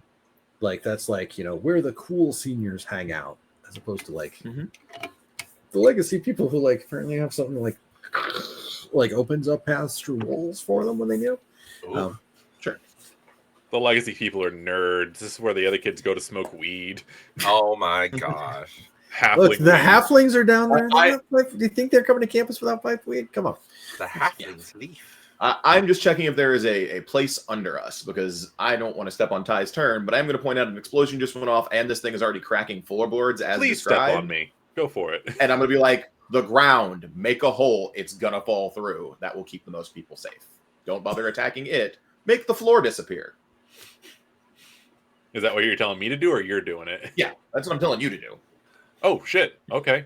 I'm directing traffic. I could do that myself, but it feels way better for the big, strong were creature to attack the floor than it does for the guy. I'm happy to have you order me around. That's fair. I do that. So I'm just gonna hear the words "smash ground." Yeah. Ty smash. Yep. Ty will stand up, like you just see like rippling hairy back, and he's just gonna do the full double-fisted Hulk smash thing right at its feet. I'm assuming that's another one of those just fucking. I'm assuming it's just the. I'll It's a make you bronze disappear. So I'll that make you it's disappear. Display a feat of strength. Yeah, All that the feels options there. Okay, oh my fucking god! I swear to you God, get? these things are not loaded. What you get? Another 12. Yeah. Another All right. 12. That's another 16. Yeah, you smack down on that floor, and like those flagstones, they all start to crumble out from underneath it. It kind of like wavers for a second and like goes dropping down. It's who knows how far it is down into like the cellars and the dungeons under like the magic school in Ohio. But like, yeah, there's a significant slamming noise and like, the sound of like shattering stone. What's the Ohio equivalent of a Baylor? My I don't want to find out. No, me neither. The mound serpent in the city of Mountain. I think at that point, yeah, I'm just gonna look back, just all excited. It's like, ah. Give you your Fonzie thumb. Give you your Fonzie thumbs up. Oh, also, you do gain a credit from doing that. So I do gain a credit. Hell Yeah. for a full success, yes.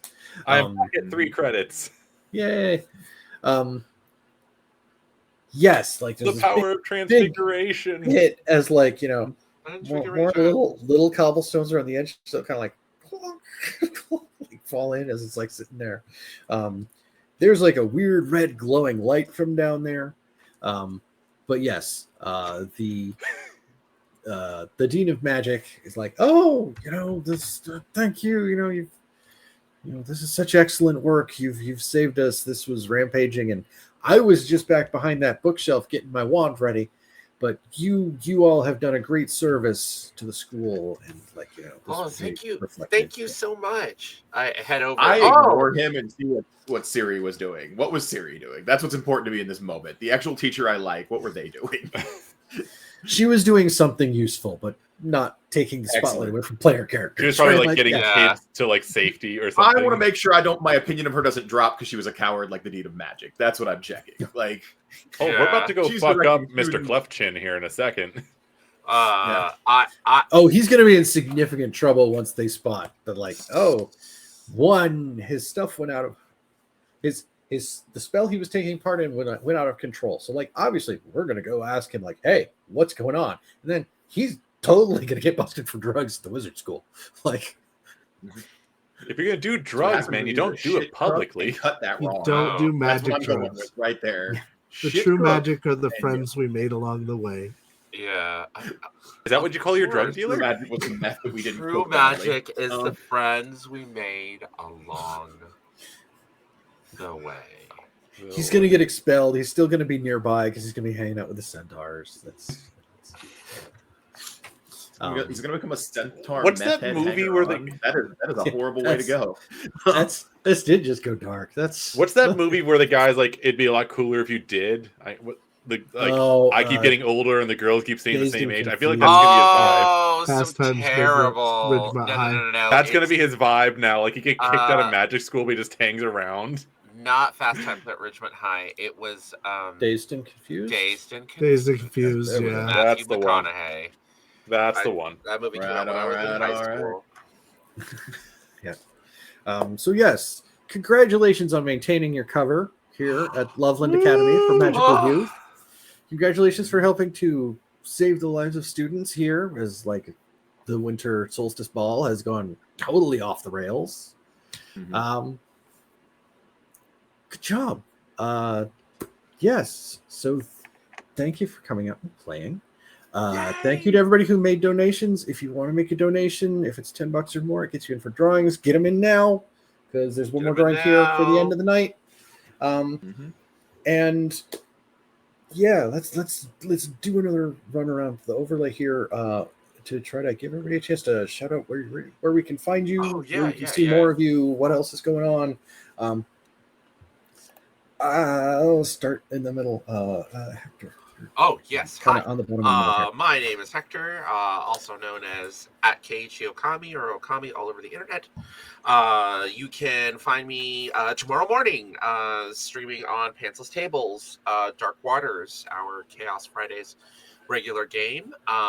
We'll have a couple more games before the end of December, but that's where I will be next. Also, Sunday. You will see me on Sunday here again playing Old School Essentials. Going Nice. back to my AD&D roots, playing some old school games with some cool people here, and hopefully raising some more money for Elevated Access. And that will be, that'll be it. It's gonna be mostly me on.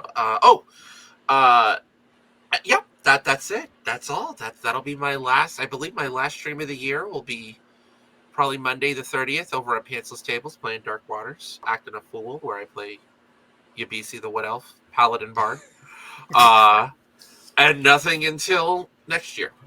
So I'm going to pitch it over to Ray. Wait, me? Yeah. Oh shit. Okay. Hi there, guys. Rain Grim here. I operate the channel Fennec Fables. I post videos going over mechanical ideas for TTRPGs, talking about systems I enjoy. I have a super deep dive explanation video on Pokemon Tabletop United, which is currently my favorite system. I also do video game streams on Mondays as well, but go ahead and watch Hector instead. They're doing something much more important, making money for Elevated Access, a charity that's doing some great things. If you enjoy getting things to help you think of ideas for your own games and such, don't forget to follow me on Blue Sky. I post daily prompts and questions. I happen to think that they're pretty fun. It's either stuff for fun ideas for campaign ideas or encounters, or just making you think about your world building. And now I'm going to pass it over to Games. Oh, hi. I didn't expect to be next. I'm Games End. You find me shit. over at Saves vs. Death. I was looking at the wrong screen. We're a TTRPG podcast streaming channel.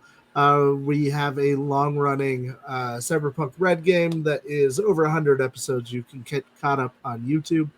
And you can find me Games In pretty much anywhere. Just check it out. I guess I'm going to go to Paul because we're going out of order. So I messed that up. My bad. Sweet. Hi, everybody. I've been Paul. I've been here, and I've been the guy who's not queer, apparently. That's what we've established. Just stabbing me in the heart, man. Let it go, please. I have yet to stab you in the heart, good sir. You'll know. I'll just walk right Thanks, Dad. out. Well, you know. I do have old man energy. Can't deny it. But no, it's been a blast. You can find me on Apochromatic most Thursdays playing video games, as well as you'll be seeing us there come Black History Month in February. You can also catch me on HSC from time to time when I show up and do things. And if other people want me, poke me. You can find me usually on Discord. It's the easiest place to get a hold of me. Boop. Oh, now you want now? But sure, I'll show up. You let me know when, where. We'll play some video games together. I'm currently playing Marvel, the new Marvel one that just came out. I'm having New Marvel some fun Rivals. relaxing. Everybody's loving that. I've been playing PoE 2 myself, but I will pass this to Mary. Cool. Hi, I'm Mary. My pronouns are she, her. I've been playing Ren this evening. If you want to go see what I do, you can follow me at The Nerd on Wheels at other social media. Basically, just use the Hell site for a name holder only at Nerd on Wheels 15. As far as where you can find me next, you can find me every other Wednesday on Enchanting Sorcery Productions for Findelver and below Halia's Harriers. It is a different spin on an old D&D classic where we are trying to take down the fascist government in in Neverwinter and save Phandalin before a bunch of mages and other things from Neverwinter are trying to destroy it. So we are getting really close to a big culmination of the Phandelver arc, where Dagult Neverember has sent his troops to destroy Phandalin because they're too free and want to have rights and things like that. So if you want to see us bash the fascists, go check that out every other Wednesday. And I've got things coming in the works. So check out my social media for that. Cool. Thank you. I'm Mike. You find me around here Thursday nights. That's it. Pretty much for me. I don't bother to run on another channel. I just hang out here.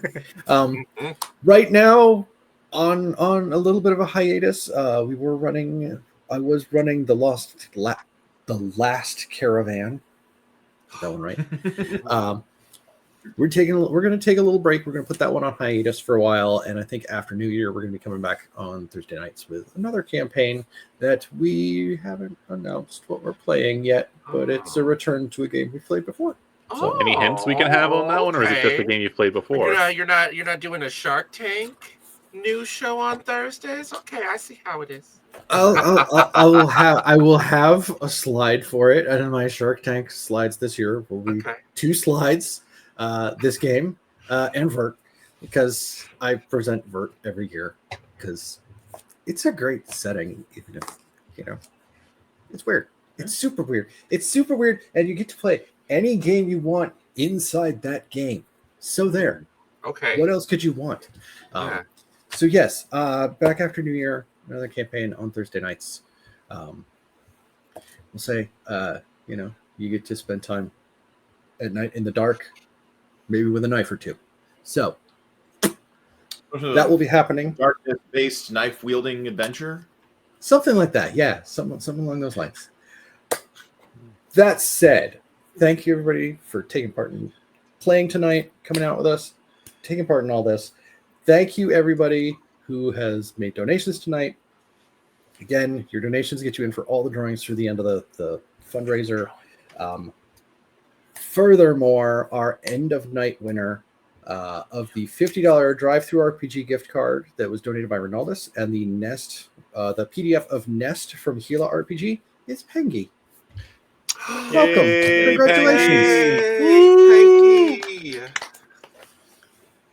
Pengy. So thank you for coming out, for joining in, donating. Come back, not tomorrow night, but Saturday night.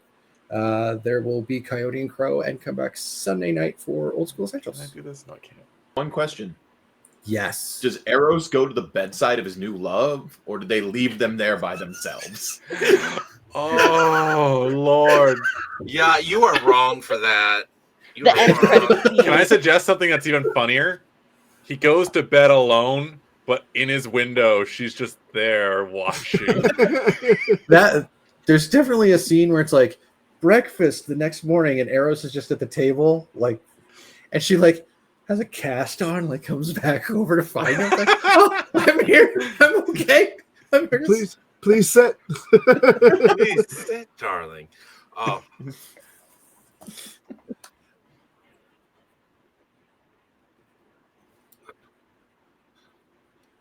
Hold on. So, Let me- There's a have person I watched no- that's Big B. 1 second. It's me trying to remember names, which I'm awful with. 1 second. Hold on, I'm taking a look. I will let you know I don't usually Alright. use Twitch, but I do know there's a person I usually. I do Oh. know. Alright, who is streaming? No, most of the people I see are Jasmine is streaming right now. Jasmine Bular, that bronze girl. Yeah, and then Blizz. Oh no, wait. Oh shoot, I'm only. I appreciate you guys have that one just because I don't usually watch a lot of streaming, so I'm just like, shit, I don't know anybody just because I don't watch it. No, it's all good. We got you. yes. Thanks, everybody. Thank you all. Find We out. appreciate everything. Please follow me. I'm desperate for affection. If I don't have it, I'll die. Bye, y'all.